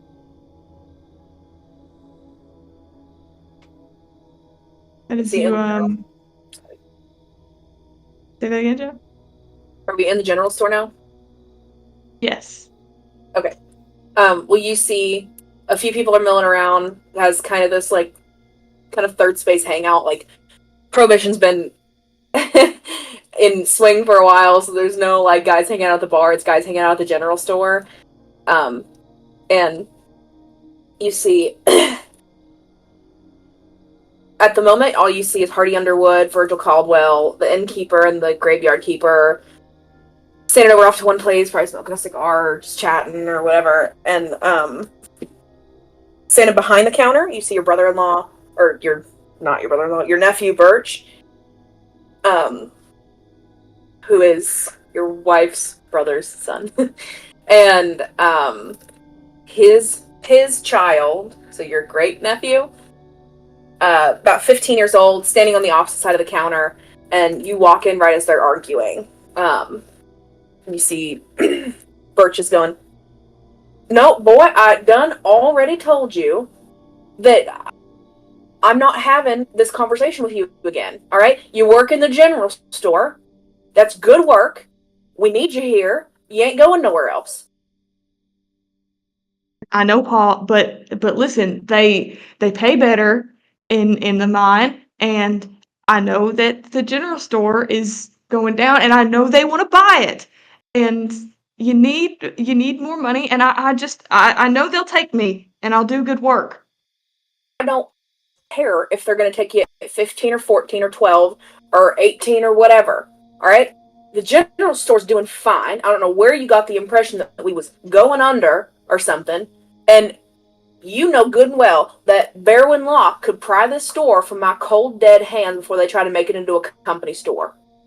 That's what I'm trying to stop, Paul. I know you don't want me to think about the money, but we ain't got none, and they're Berwyn Locke. They got plenty of it. They're gonna try and buy it out from under you. At this point in the conversation, he comes in with like just like an apple or something, and he like, places it on the counter. Like he just picked up the closest thing they could get to him and place up there. You do your right to listen to your paw, boy. Mine ain't good. Sure. Uncle Silas went ahead and left the farm. What's up, Uncle? He walks around the counter he goes, "You actually want this?" I ain't for it, but give it to me. He sets it across. Takes a bite He looks at Mike and he says, Yeah, money ain't bad. I can sponsor a poor old man an apple when he needs it. Won't go unnoticed. Oh, listen, boy, let me talk to your daddy. Well, maybe you can have better luck than I did. And Micah will storm off. Was he anything? That boy was literally. He knows the stories. He knows about Cousin Sid. He knows about, the Underwood boy. He knows about all these people. He's seen a classmate or two go down there. God, the way that these boys they idolize the worldly things and the money and all that, and think that's just gonna save them and get them to heaven, and an early heaven it'll be. Send them my way back to my place, and I'll tell them about my experience. One's got to. Listen, What can I do you for? I'm not going to talk you. I'm just going to cut to the chase here. Oh my! Granddaughter Maggie set me up on concert with my family. We're going to be doing for the church, and What? Wait. Pause. Spooky, we need your camera on if you can, for recording That's purposes. illegal. Hey, Spooky. Sorry, I was gonna leave for a second. I'm coming right back. You can can't leave. leave your camera on. Just leave your camera on. Okay, I'll leave it on. Okay, Thank you. so sorry. Spooky. It's okay. Yeah. What do you need, man? Maggie signed us up for this. And well, I need. I heard you announced it in front of the whole church. Wasn't my idea. I'll do anything for that little girl. I need your shed. You need my what? Your shed. Need a place to practice. My shed. You mean Daddy's barn? Shed. That's right, disrespectful. It ain't much for a barn. Have you seen it? Okay. Sorry. Well, if you need it so bad, maybe you shouldn't insult it. Why do you need it? Why do you need my barn? We need to sit down and practice. It's been, Lord knows, how many years? Yeah. Uh-huh. Doing it at the farm is not enough. Your old man, God rest his soul, he owed me a favor or two back in the day, and Alright. he asked me for that. You see, like, a random kid comes in, and he, like, looks at him and, hey man, there you go. And, like, flicks him a little, wrapped cellophane candy. And the kid catches it and says thanks. I was like, he goes,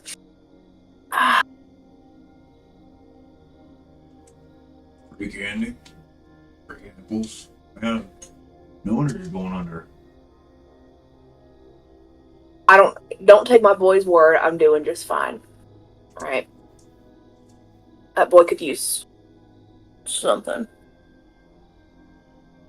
Listen. What do you want? Well, I got a problem on the farm, and I'm here all day. If you could take care of my problem, then you can use the barn. What's your problem? Deer. Cabbages. Deer. Okay. Yeah. You want them out, or do you just As long as he ain't eating my cabbages, I don't care. Alright, well, I'll send my boy to your place with my rifle. just one bothering you, or is it herd of Well, I've got cabbages growing on one side, tomatoes in the middle. I don't rightfully know what's growing on the other half, but he's getting all into all of it, and it's one deer, and he's always coming back, and I can tell because he's just got a weird look about him. Like, the antlers are funny. Anyway, it don't matter. Today. Can you get it done today? Why don't? Okay. How long's he been doing it? Why don't you just shoot his ass? You know, I'm always here. I mean, I'm basically here sun up, sun down, Silas, and I don't really leave the house once I get back home. Once I'm in, I'm in. Yeah. So I need somebody to go shoot him during the daylight, because I know that's when he's eating my tomatoes. Because it's while I'm at work, because I never see him doing it. That's what it'll Or take. see him at nighttime walking around out there. Hey, I'll send my boy over. He'll take care of her.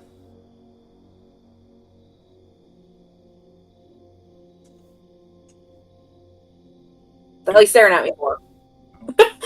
Thank you. Okay. Agreement. What do we do?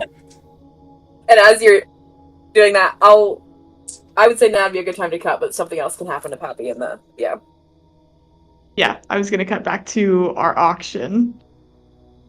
After that, I did not expect Pappy to go, yeah, Junior will do it. That's just so beautiful. He's not gonna do anything. He's an old man. We're split up. Now Junior has to leave the auction. Ugh. Does Junior have to leave the we're auction fine. right now? No, we're Please good. don't leave me. Please Okay. don't leave me. Okay. Auction. Oh, what? Oh, yes! I was gonna.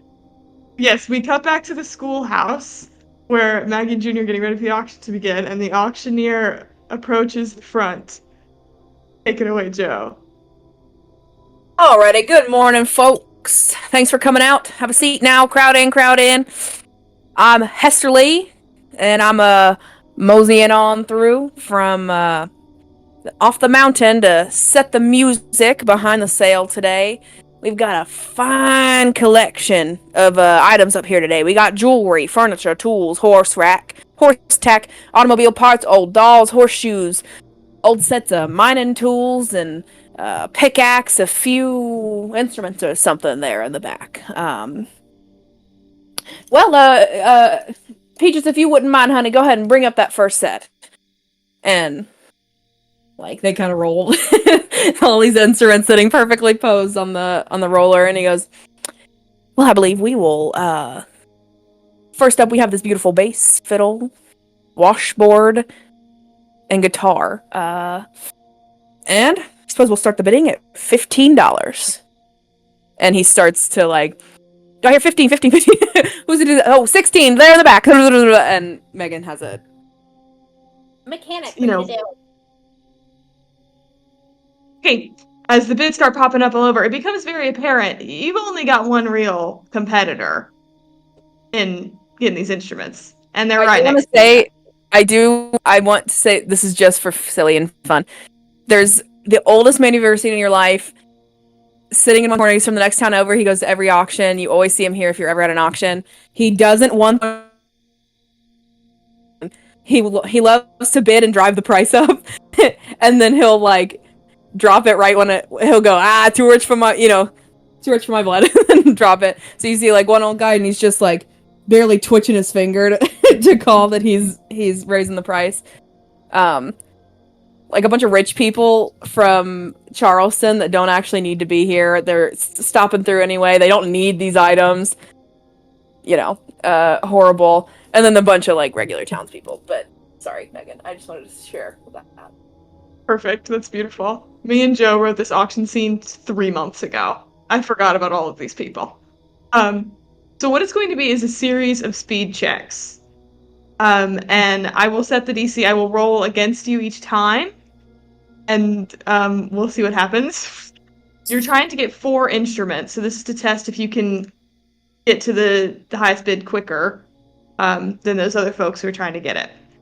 And every time he bids, he just whistles and raises his hand like that. God, he's the worst. I just hate him. Real bad. Okay. And then if either of you meet it, we'll call it a success. And then we'll see what you can get by the end with your successes. You ready? Okay. All right. Yeah. Okay. The first one, we're gonna do 4. You see 6. Speed. What do you both get? Speed. D20. 11. 2. Okay. So Maggie kind of gets her hand up quick before Junior can. All right. Bids keep going, keep going, keep going. Next one.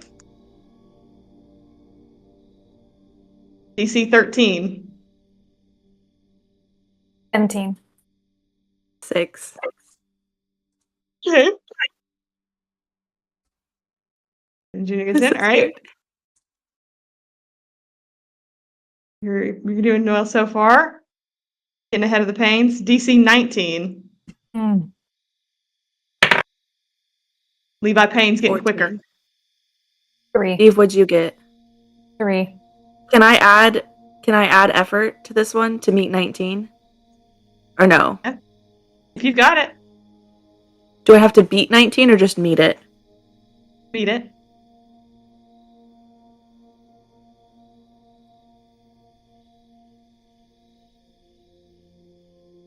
Okay, I'll do that. I meet 19.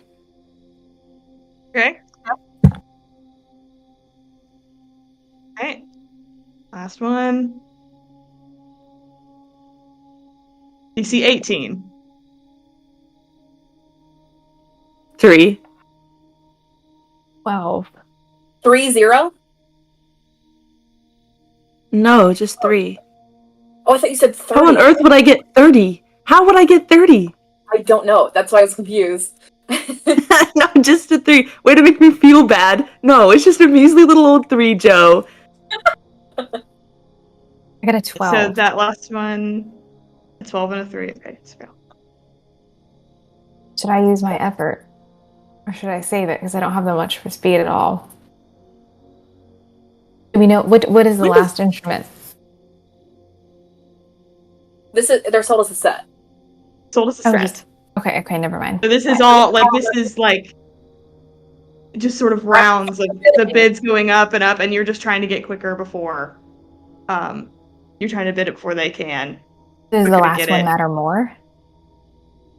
Or is it an average? You don't know. You don't know, man. You rolled the dice. Can I ask when effort You resets? decide how much effort Junior's putting into bidding. And you spend that much. When I said does it was effort a- reset? Can I ask that?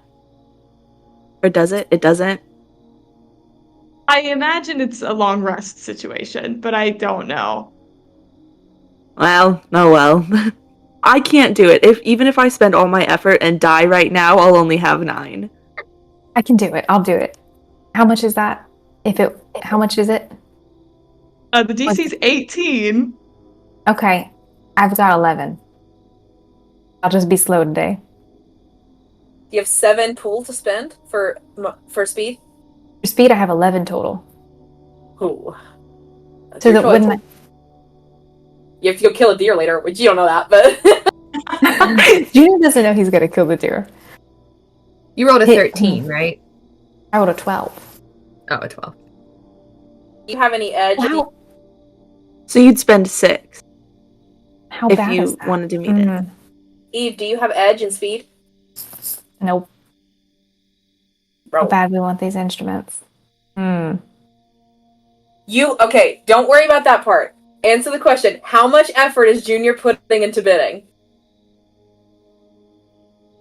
I mean, a fair amount, but not like to. You know what? I'm not gonna do it. I won't do it. Okay. All right. Let's see. After those checks, the auctioneer is spitting out numbers. He's going so fast. We start at 10. You know, do I see 12? Do I see 13? You want to do it? 30 in the back, now 40. 40. And Levi Payne gets ahead of you a couple times. He's just quicker than you are, Junior. Every once in a while, it's like when you were kids and he went to punch him and he moved and he punched you back and he got you right square in the jaw. He's just quicker. Levi puts an arm around you. What did he do? And like He's a the good, worst. like a good natured puts his arm around you. Hey, your old pal. Your old pal. Can Levi. Maggie, That's what we're can calling she it. see him put his arm around Junior and pretend to have like fake contraction and then dig her nails into his arm? Oh, fake contractions 2 months early? That's crazy. Yeah, just like a little like pain in her stomach. She goes and like digs her fingers into what's his face's arm. It just makes him go, hey, and bid again. No. With that extra bit of resolve, you duke it out. They say 12, you say 13. They say 14, you say 15. And it goes back and forth. And by the end of the day, the Pains give up. And you're out there. You do pretty well. 3 successes, you get out there with all 4 instruments for about $30. All right. We'll take them. That's more instruments than we had before. And less money, but not for long. As you get that final bid in, you hear the auctioneer say those golden words. And sold to Mr. Grimshaw. I'm gonna give Levi Payne a good-natured clap on the back. Be like, good bidding with you. He kind of like, a little bit. I want to hit him slightly harder than is necessary. Yeah, he like, and like for the moment he doesn't say anything, but the second that you guys like gather it and start to head out is now the time. Is this okay? Now's the time. Yeah. So they let you use the little cart to push, a bass is not a small instrument. So, you're pushing it out, exiting the schoolhouse. And as you were gathering your things,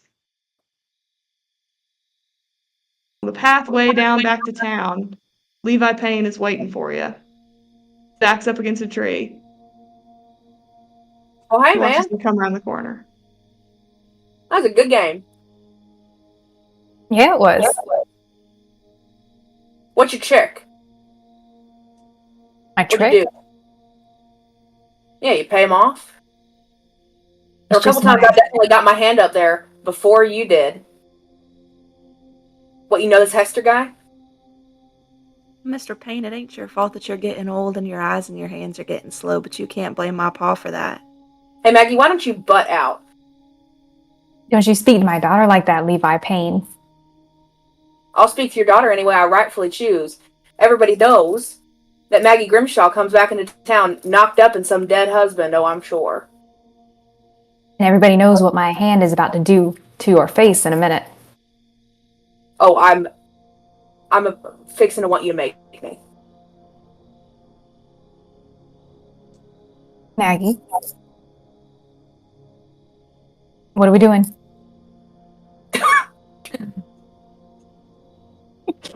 He'll wait for Maggie's permission. He's in on it now. You know, it's no wonder that Maggie turned out the way she did. That Cormay always was a floozy. Maggie slaps him.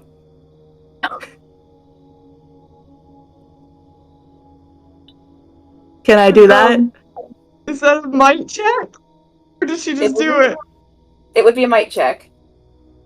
Okay, just roll it against him.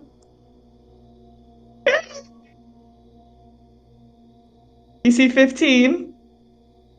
16. Yeah. You nail him across the face, Maggie. Don't you talk about my mama, you bastard. And don't you dare come at me like that, saying that I'm knocked up and not widowed. I was married. This ain't a bastard child. I don't know what runs in your family, but I at least have some honor and respect in mine. Honor and respect. Not Ain't that you that would know something? much about those.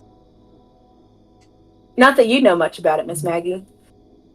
Oh, Daughter of the really? man who tricked me for 10 years straight with cards taped inside his sleeves.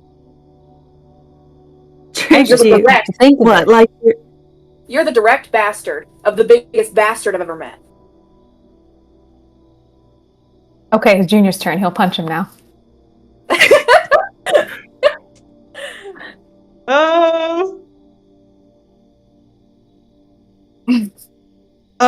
He wasn't ready for that. He was very angry at your daughter. DC 5. He knocks him out. Oh, Come God. on, let's see. 17. Oh my god. Yeah.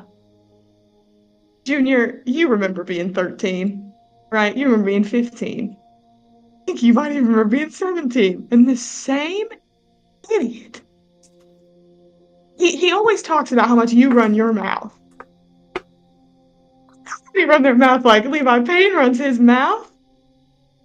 And, you know, you fell in a lot of dirt. Fell in a lot of mud. But your daughter had it right. He's getting older. He's getting slower. And you've got something to fight for now.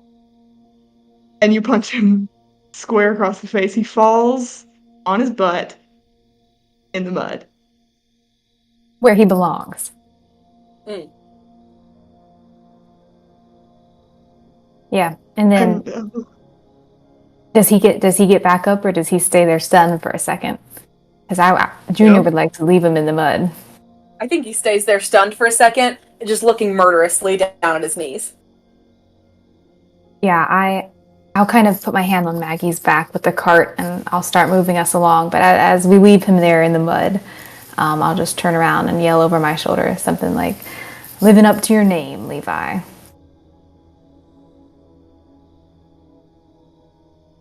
that's perfect. And, oh, yeah, I was going to say a thing about Levi. Are you going to say a thing? Okay.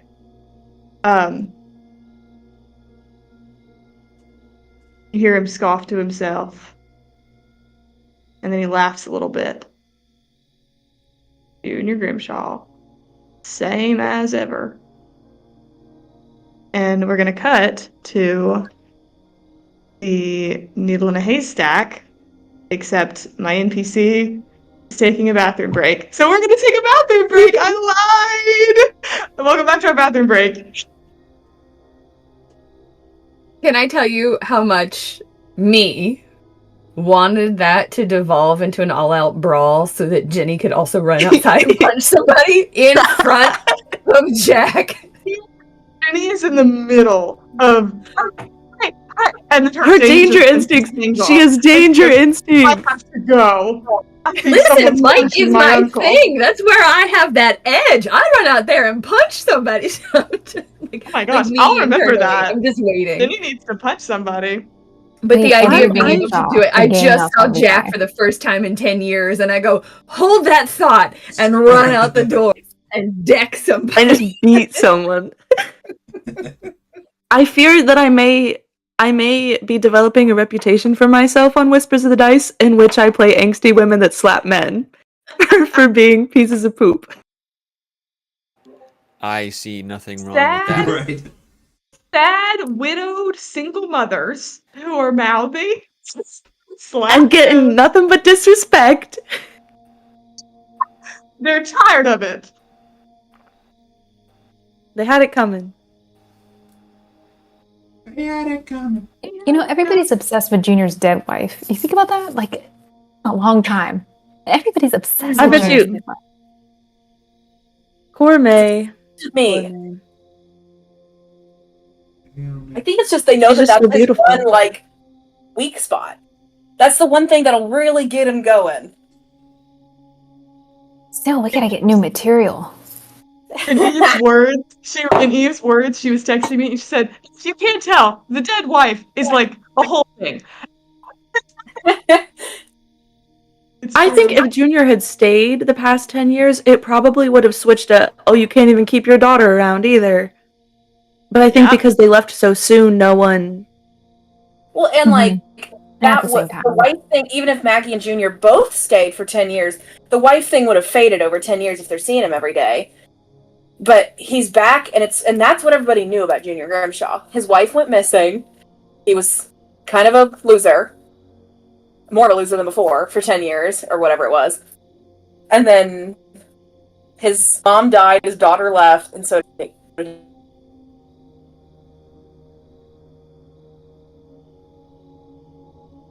Junior's got a there hard was knock something. life.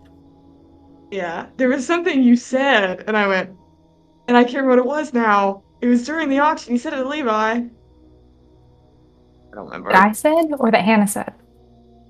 I thought it was you. I don't remember. Was it when we sat down? I said something to him when we sat down. What did you say? It was so metal, whatever it was. Oh, I don't remember.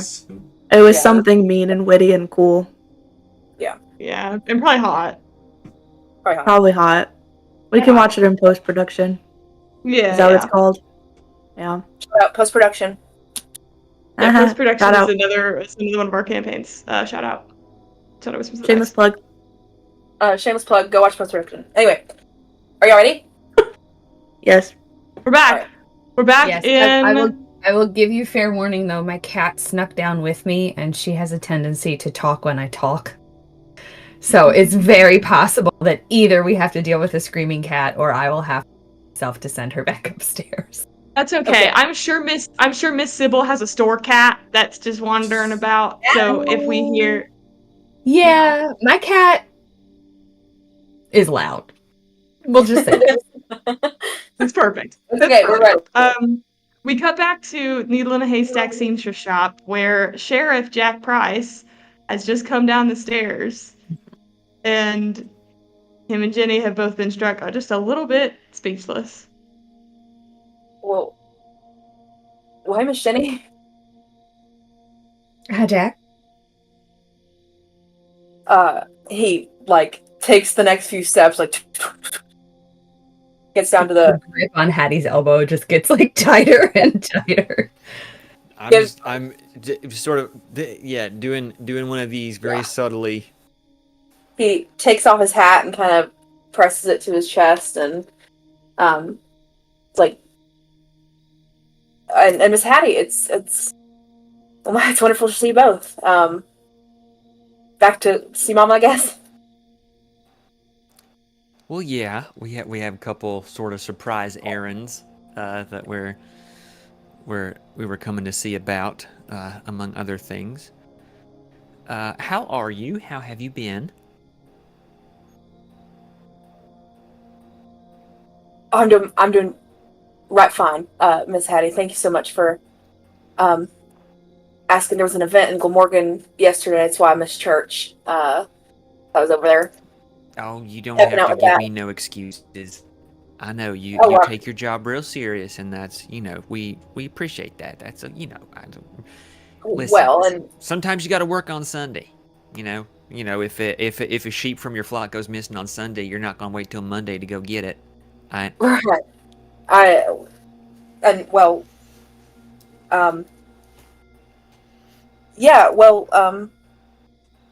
hope that eyes totally just get so distracted.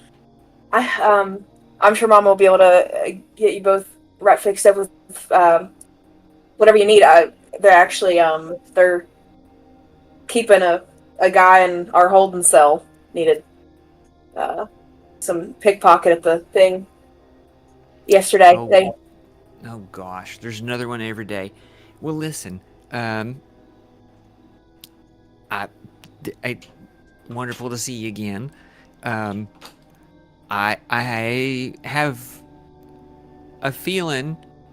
I'm word by word. I'm looking at Ginny to sort of guide the end of the sentence as I'm talking. We might be around town for a little while. So, and I've got some errands to run, so I will see you around. Good luck on those errands, Aunt Hattie. And I have let go of her arm at this point. I thought he was leaving. Yeah, I know. I am letting you know that we are going to go our separate ways here. You and I. I might follow the door. All right. Oh. Okay. Well, Awkward, like so- 3 people standing in a triangle looking at each other. All of them just kind of like, well, yeah, I think I've got some things I can. Am I staying or am I going? It's all right, Aunt Hattie. You know, I gotta stop by the station and let that guy out. He just had an overnight, and you know, we need the cell open because Hardy Underwood sees ghosts sometimes, and he likes to go in there and hide from them. But I'll be back in 10 or 15 minutes. Yeah, I have a feeling I'll still be here. We been talking to your mama a bit about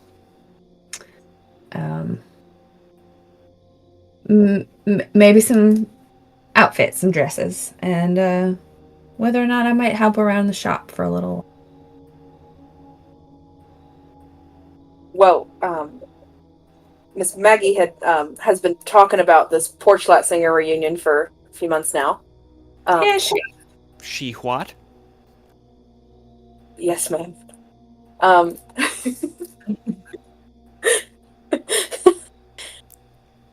Is that not true, Hannah? Every answer is another question. Oh my lord. Wait, no, you're so muted. You're so muted. Try again. You're so muted, Pookie. She probably has, but she does not want them to know that. Yeah. Okay. Well, they do now.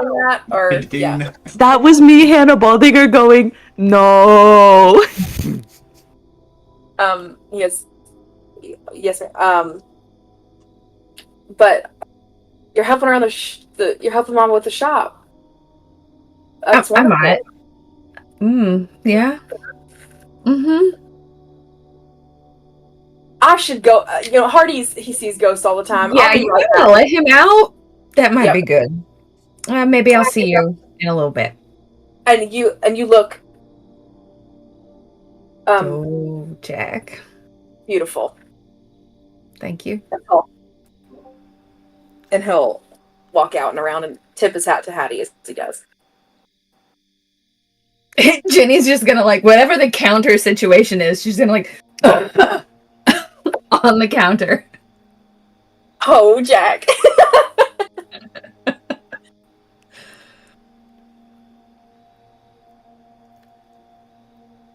I think I'm gonna go find me a couple of things.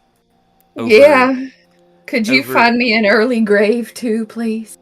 Oh, don't you talk like that. What did I just do? That's a wonderful question, Ginny. What did you just do? I don't know. I don't think I do neither. And I already regret it. But we need those nice new dresses, don't we? So here I am. I mean,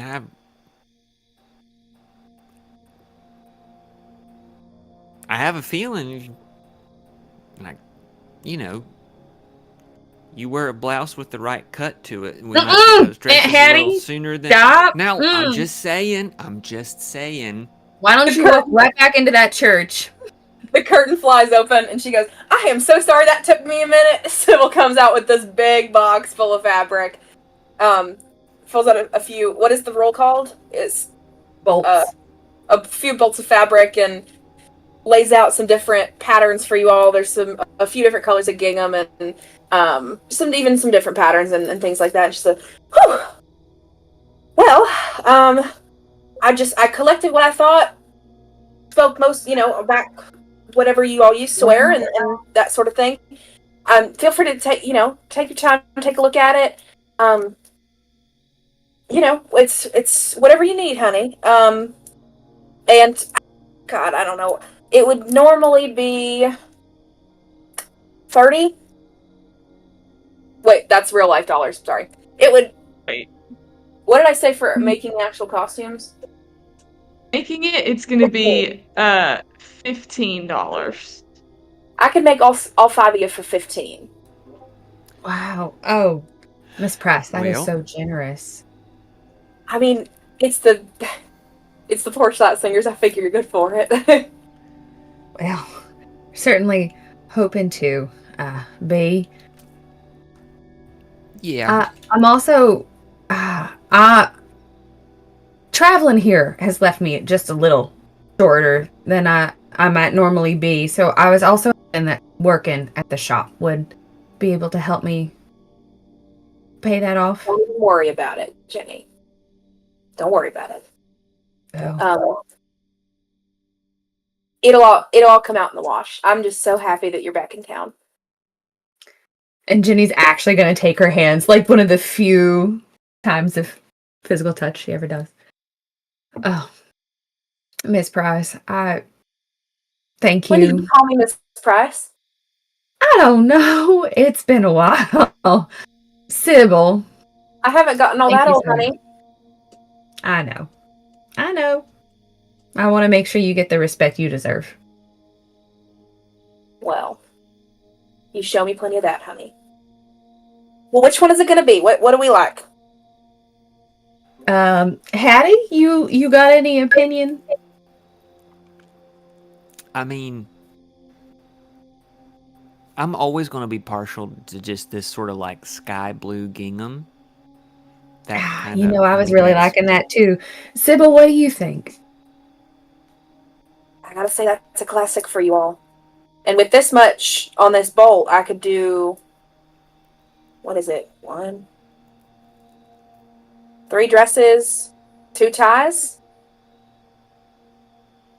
Suit jacket? 2 suit jackets, too. I don't know. I think Uncle Junior's got him something. he's got a jacket he's real proud of. I wouldn't want to take that away from him. Sure. All right, well, I mean, I'll have it ready, I don't know, a few weeks. Yeah. And you'll be here, so you might be helping me make them. I'd be happy to. Really. Day after tomorrow, right? The day after tomorrow be perfect. And I don't want to make nothing or nobody uncomfortable, nothing, but Jack's on call day after tomorrow, so he won't be around. So don't worry about running into him or anything. You're so sweet. We just ran into each other. It's all right. Oh God, that's so embarrassing. I didn't know he was home. It's all right. I made a right fool of myself anyway, so the worst part's over, I suppose. I don't think that's possible. Jack Price don't think nobody's a fool. Yeah, that's a good thing about him.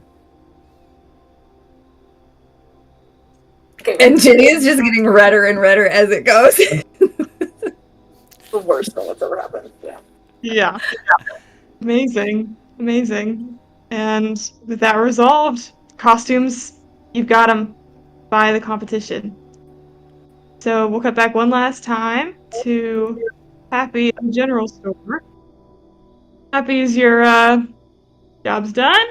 You're making your way out.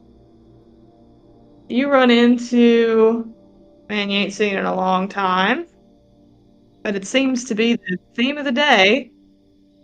It's an old man, about as old as yourself. Less hair. It's good old Jed Payne. Walking in the door. Well, I rightfully didn't recognize you off of that old rundown farm. He turns to Birch. Hey, thanks for run down too.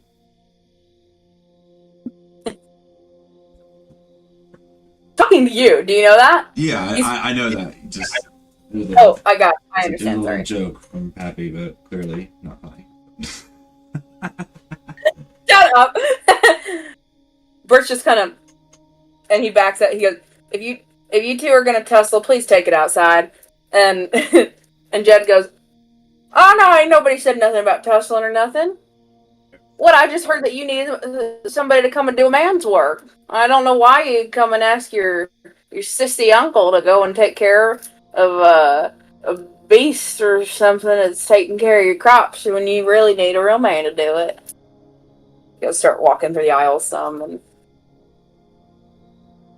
Yeah. Junior does have a lot to prove, but I never said he'd do it alone. God, you know how to avoid a insult like it were a bullet, don't you?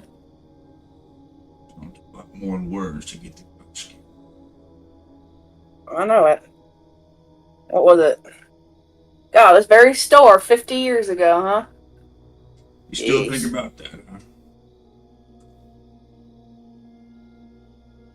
What can I say, Silas? I'm a reminiscent guy. Thoughtful. Smart. Unlike you, right, brother? Punches you on the shoulder good-naturedly. That'd be right. Well, any other jabs you want to take at me while you're here? Well, no. I was gonna head over to the church graveyard, say hello to my missus. I'd invite you to join me. You know, Ethel's buried all over there. Not that you've ever seen it. Well, there's a tombstone. It's definitely there.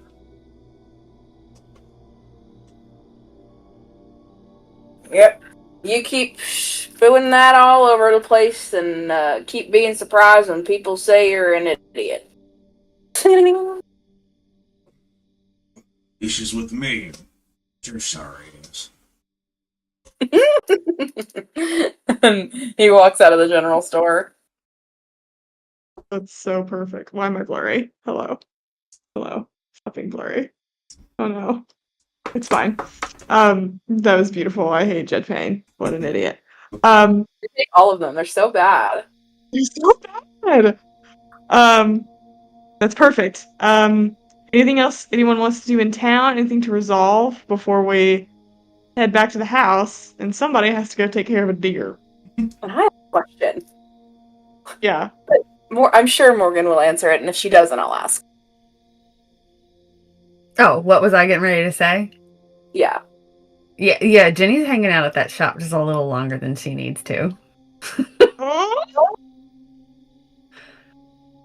Well, now, if he does not come back, and he said 10 to 15 minutes, and if he's not back by then, she'll walk right out. But she'll linger for 10 minutes or so. Obviously, he'll be there. He'll be back. It was the best day of his life. Are you kidding me? The quickest that he could ever let out a real criminal and put in Hardy Underwood. He did it. He asked Hardy no questions. You see, and just a few minutes later, was clearly jogging as he approached the store and then tries to go back to a normal pace and look natural as he opens the door. Oh, you're still here. I didn't know if you and Mama had finished up or not. We were talking about a few things. I was just making sure everything's all squared away and taking a little look around so I can remember where everything's at. I'm gonna go check on Pappy at the general store. I'll see y'all later. All right. Yeah, okay, bye, Hattie. Good to see you, honey. Never takes his eyes off. Yeah, good to see you, Miss Hattie. Yeah, Mama got it all fixed up. And yeah. Yeah, it's looking real nice. Yeah. All the paint was the paint and the new floorboards upstairs, and few of my weekends off. It's all fixed. Oh, you did the work. Oh, that's nice. Of course you did. Jack, I can't pretend very well. This feels an awful lot like a long time ago.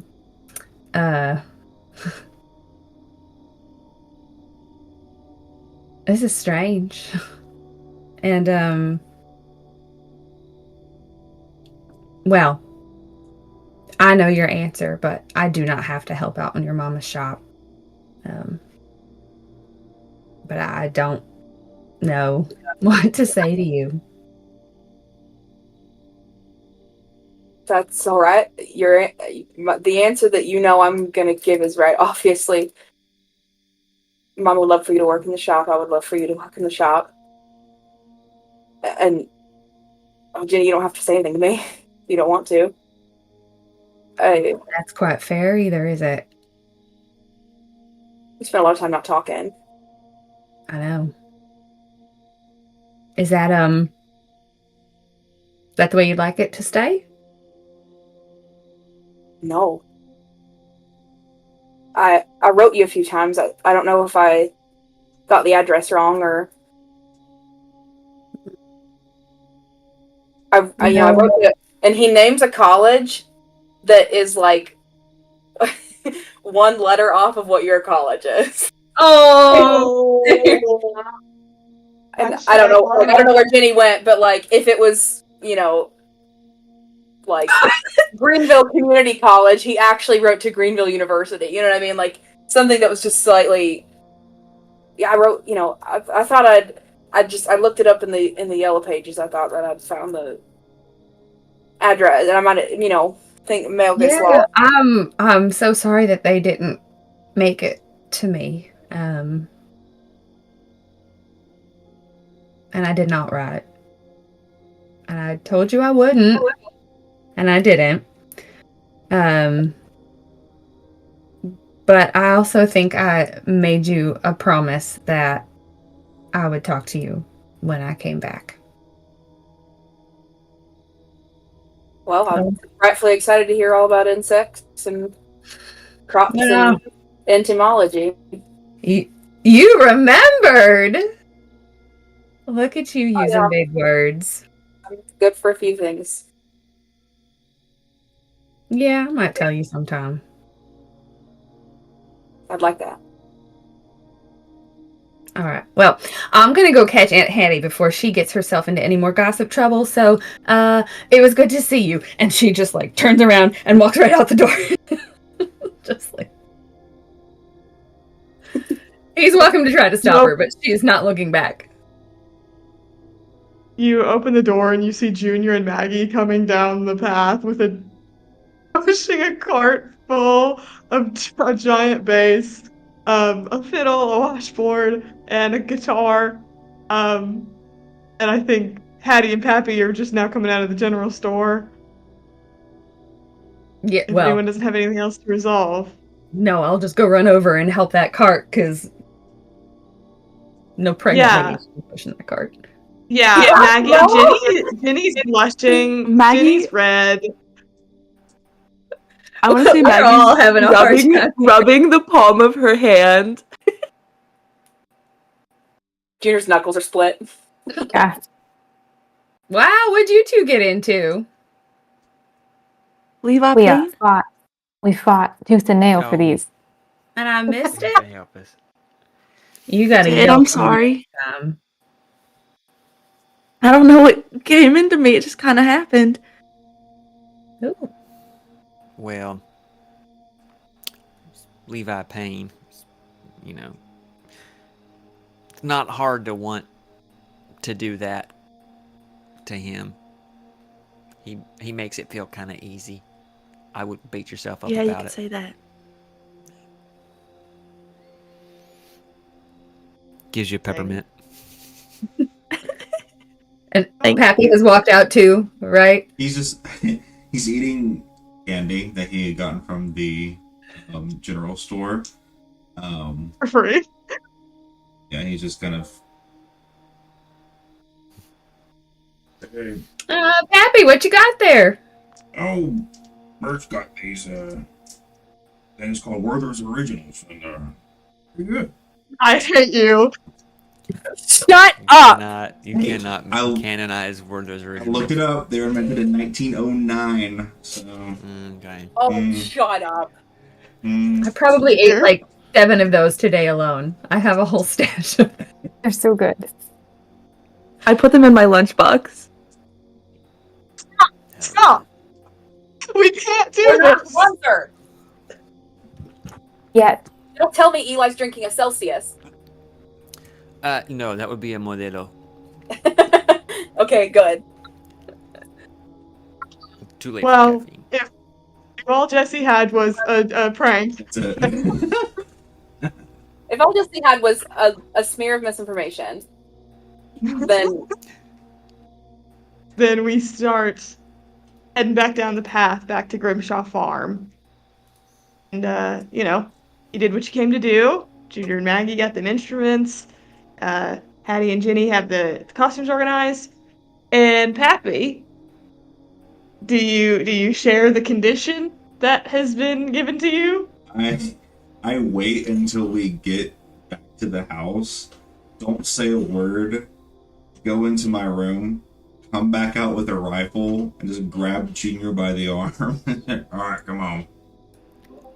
Dad, what are you doing? I made my nephew promise I'd get rid of the deer for him, and yeah, too old to be handling those things, so I told him Junior would do it. Junior throws up his hands. He's like, why is it always me? You're always complaining about the things we never did when you were kids, so I thought you're a little late hunting this. Well, better late than never. So Really? this thing will knock me on my ass if I try to shoot it. So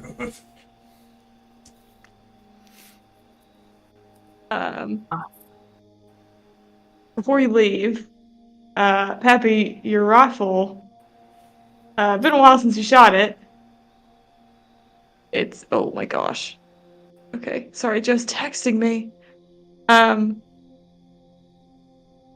You need bullets, and they're upstairs somewhere. You can't climb them stairs. I think he goes to try.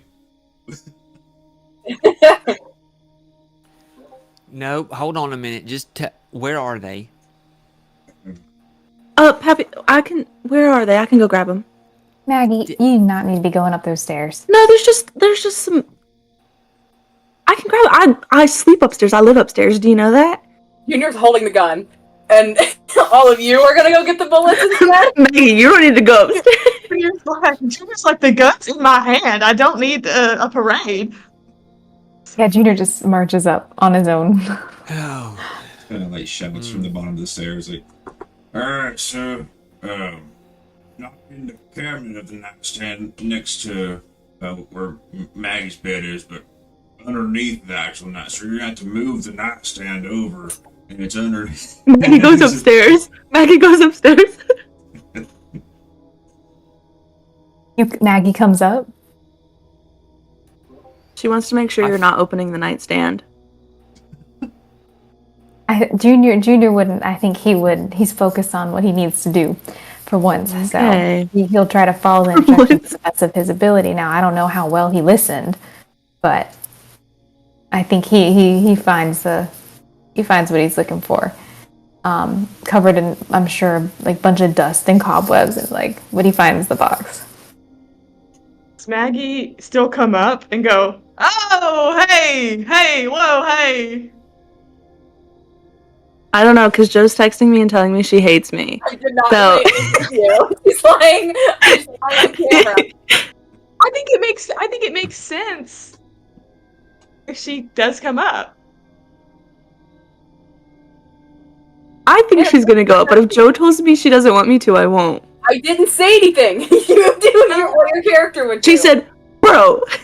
I just said, Yeah, bro. Maggie's gonna go upstairs. Okay. Junior, as you're looking under the nightstand for these bullets. You think you found something. You're not sure what it is. You think it feels empty. You might have to look in the drawers. And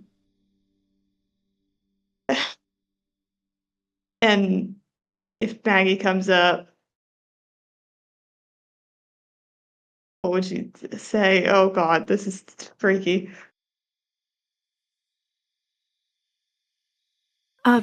Did you find him, Pop? I found an empty box, but I must have not listened when he was giving me directions, or maybe he doesn't know quite where they are either, because based off the sight of this gun, we might need to do a little cleaning. Have you seen any around here? Not that I can remember, no, but we can look around. Oh, you don't need to be getting down on your hands. I mean, you didn't even need to climb all these stairs in your condition. I still don't know why they didn't give you a room on the bottom floor, but just tell me where you think. No, I didn't. No, I can.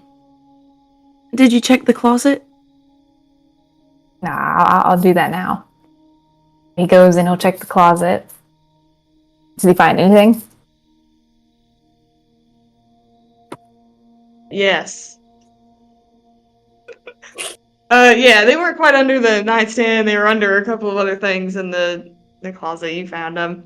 The bullets you need. Now you can go shoot a deer with your paw. Thrilling as that sounds. Yeah, I guess Junior just turns around and Maggie's like blocking his path, I guess. Like, well, about that scene by the tree. Sorry you had to hear all those things. What a just diabolical kind of man. But he deserves a lot more hitting in the face than he's ever got. Yeah, well, I think I'm a bit more familiar with diabolical men than you'd probably like.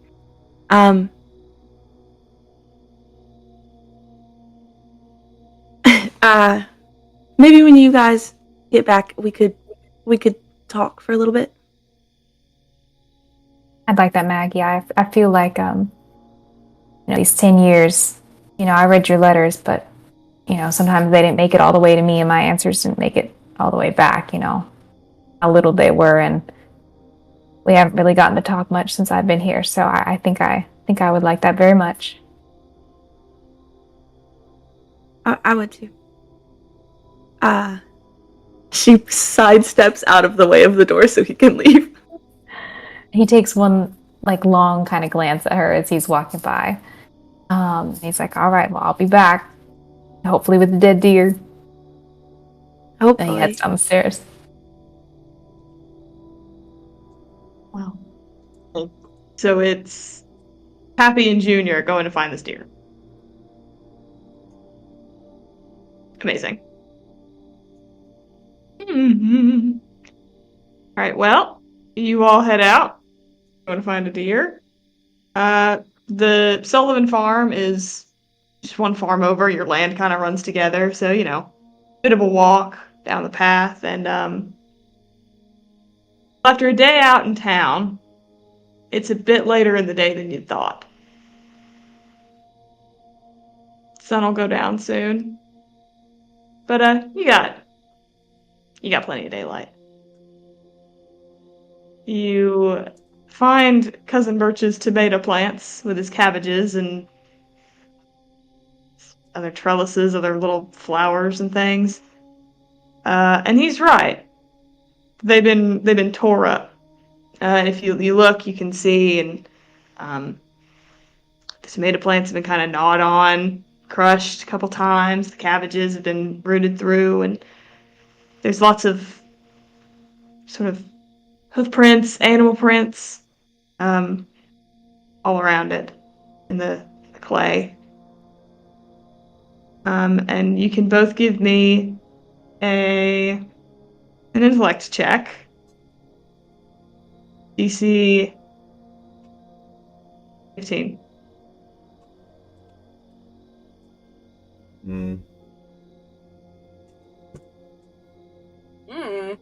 That's 8. But with my edge, that brings me just down to a 9.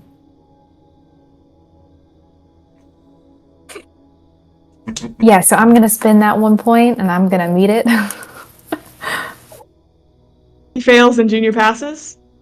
Yeah, I'm gonna meet it. Oh. Amazing. You're both looking at these tracks, trying to figure out where this deer is, and you look up, kind of see where they go, and you see right at the tree line, there he is. There's a deer just standing in the middle of the trees, looking right at you. So Pappy, you see a deer. Oh, there he is. It's the one been eating up Cousin Birch's stuff. But Junior, you see it, and it's a deer. But it's just that it's mighty tall. You ain't seen many deer, but this one, it's a bit bigger than you remember, and it ain't moving much. And you didn't have as much daylight as you thought. Twilight's starting to fall, and it must be a trick of the light as the sun crests over those peaks. But that deer is staring at you, and you'd swear its eyes were aglow. And they're glowing real red. And speaking of red, there's something. You look close enough, and there's something dripping from the creature's jaws. And it's good you're far away, because from this distance, maybe Junior Grimshaw can tell himself it's juice from them tomatoes. What do? He is like holding the gun. You ever shoot one of these things before? So what you want to do is you want to pour the gunpowder down first, and you gotta get the stick right there. Pa. 1 second, Pa. You look at that thing over there. You see that? Hey, that's what Doesn't he look like? Well, doesn't he look like he's got that chronic wasting disease that they've been talking about, like up in Idaho, or you know what I'm talking about? And they get all weird. Yeah. They start dancing funny. Yeah, I do. Regardless, it's gonna be dead in about 2 minutes. So, then you put the ball in there, and you gotta also get the stick in there. Just reading the instructions on how to load the gun. And unbeknownst to Pappy, Junior has shot rifles before. I think maybe in like Wyoming or something. Junior's like participated in like, I don't know, hunting competition. He won first place or something just out, over there.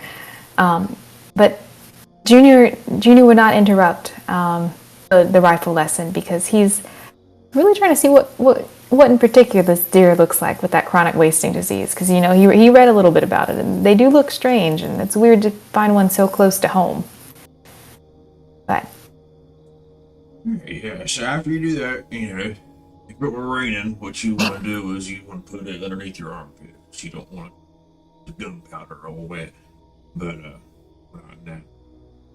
Alright, so you left-handed or right-handed? I don't remember. That deer keeps looking at you. You're looking at him, and he's looking at you. You see him, and he sees you. Right. Left-handed, right-handed, what do you do? are you sure? Look at that deer again. Right hand. Look at that deer. Look at it. What is he eating? What is he eating? And why does he look like that? Maybe they just make him bigger over here. I don't know. I haven't seen one like that. I don't know if I've ever seen one like that. Do you think we should probably hurry up and get this over with? Okay, we'll find out eventually. All right. Kind of like, grabs your hands and like shows you the motions of how to hold the rifle. Alright, so you're just gonna point up right there. You're gonna aim right behind the shoulder. Get him just right. We're downhill a little bit. He's continuing to go just like whatever. I love that this is happening like 45 years too late. Right. Pappy, give me another intellect check. This time DC 10. Which goes down to 1. I got a 15, so. As your son who doesn't normally tell you to take a close look at anything. You line up the rifle with your hands in his and show him how to do it. And you follow the barrel to that deer. And it's mighty strange. There's something off. There's something wrong. There's something empty and hungry about him. He didn't seem like the type we should take back and put in our stew, don't you reckon? I think maybe we can leave him be after we do away with him.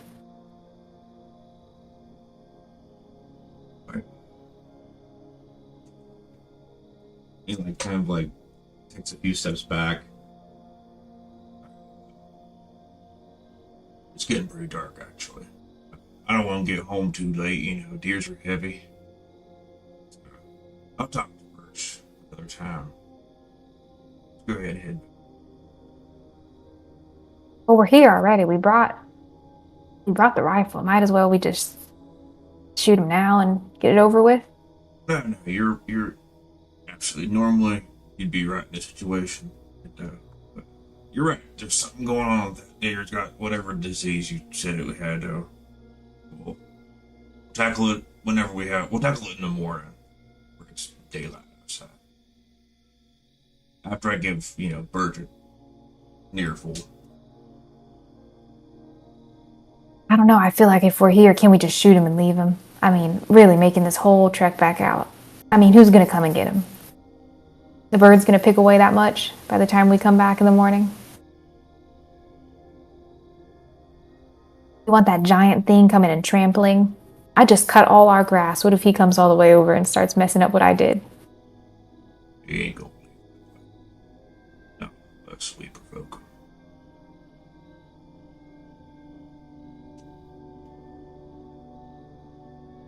Do what you want. Back.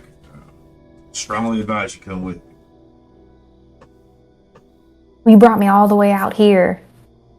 I'm not leaving till I shoot something. I mean, we got already. Shoot that caterpillar over there. You really want to kill something? Now, what is that? That's, Pa, I just think that you don't. I mean, we're having this lesson how many decades too late? Let me show you what I can do. It's just one deer, just one giant deer with a strange look to him. He just grabs the gun and lowers it down to the pointing it to the ground. If you feel like there's something off in these woods, there is. You listen to me.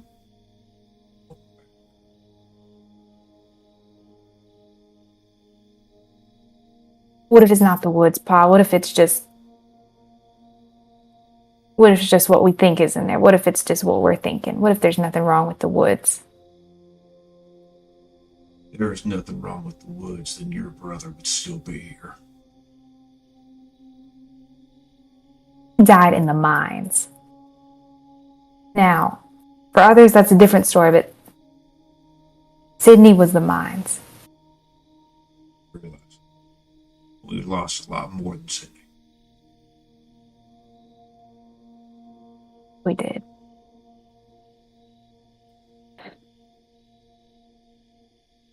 Wrong. You come out tomorrow? Early tomorrow?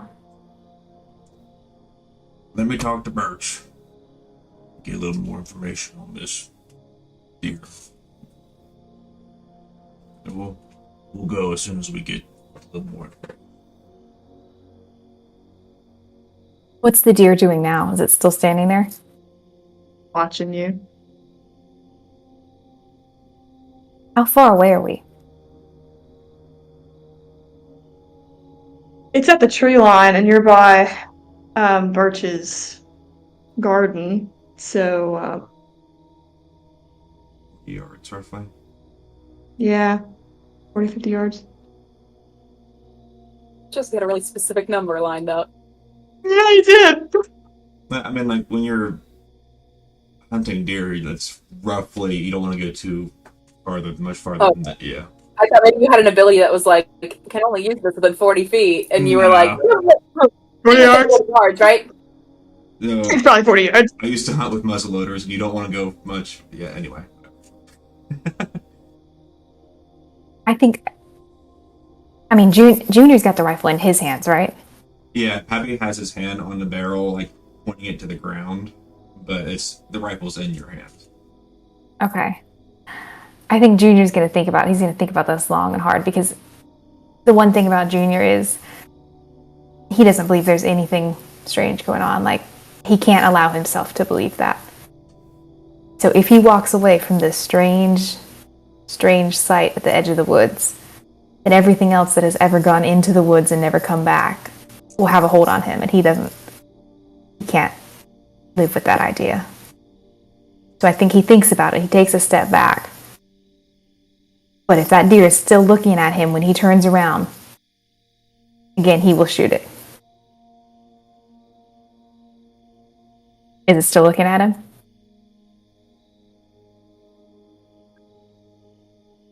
Staring you down. And he'll do it. Looking at him, Junior. Junior, you wrestle the rifle out of your father's grasp. You line it up perfect. You told Pappy you'd shot these before. You don't think he believed you. He'll believe anything. And he won't believe you. You line it up. You stare down whatever deer, whatever creature, whatever animal that is, as it stares you. You pull the trigger. You feel the kickback. You hear the boom. And that's where we're going to end our session tonight. Shit, Junior. Oh my gosh. Wow. Eli, please do our outro and ad. If you need help with an ad, let us know. No, I think I'm good. You want me to do the outro first or the ad first, or does it matter? Ad first, then outro, if you wouldn't mind. Okay. Well, this episode of Hymns of the Holler is brought to you by Bert Sullivan's Tight Set and Hot Hide Glue. You got a fracture in your fiddle? Has your banjo sprung a leak? Did your guitar kick the bucket for the second time this week? What a gone that mess is. But you don't have to worry none at all. You don't have to sell the farm. You don't have to exploit your family trauma to the kindly townsfolk. You don't gotta chop up a chicken at the mouth of the mine. Get your sorry ass down to the general store and procure yourself your very own bottle of Bert Sullivan's Tight Set and Hot Hide Glue. Made from only the most available horse knees this side of the Monongahela. Just a dab of this quick-drying adhesive and that sinks would still have its honker. Now what you do, you take a bottle of these greasy, grainy goobers and you chuck it in the kettle, and once it's hot enough, this shit will stick to sunshine. One time I seen Harville Baker take a squirt of this stuff and stick two chipmunks together back to back. And one of them would climb up the hazelnut bush and another one would shove enough in its mouth for both of them. Ain't nature splendid? And the best part is, if it starts getting stale, you just piss in it, bubby. Fresher than the day you bought it. Sullivan's Hot Hide Glue. Now sold wherever I just told you, damn it. Thank you all very much for listening. Hold on, let me get... Thank you for watching. Please make sure to like, subscribe, ring that little bell, check out the other content, and we will see you next week. Oh my god.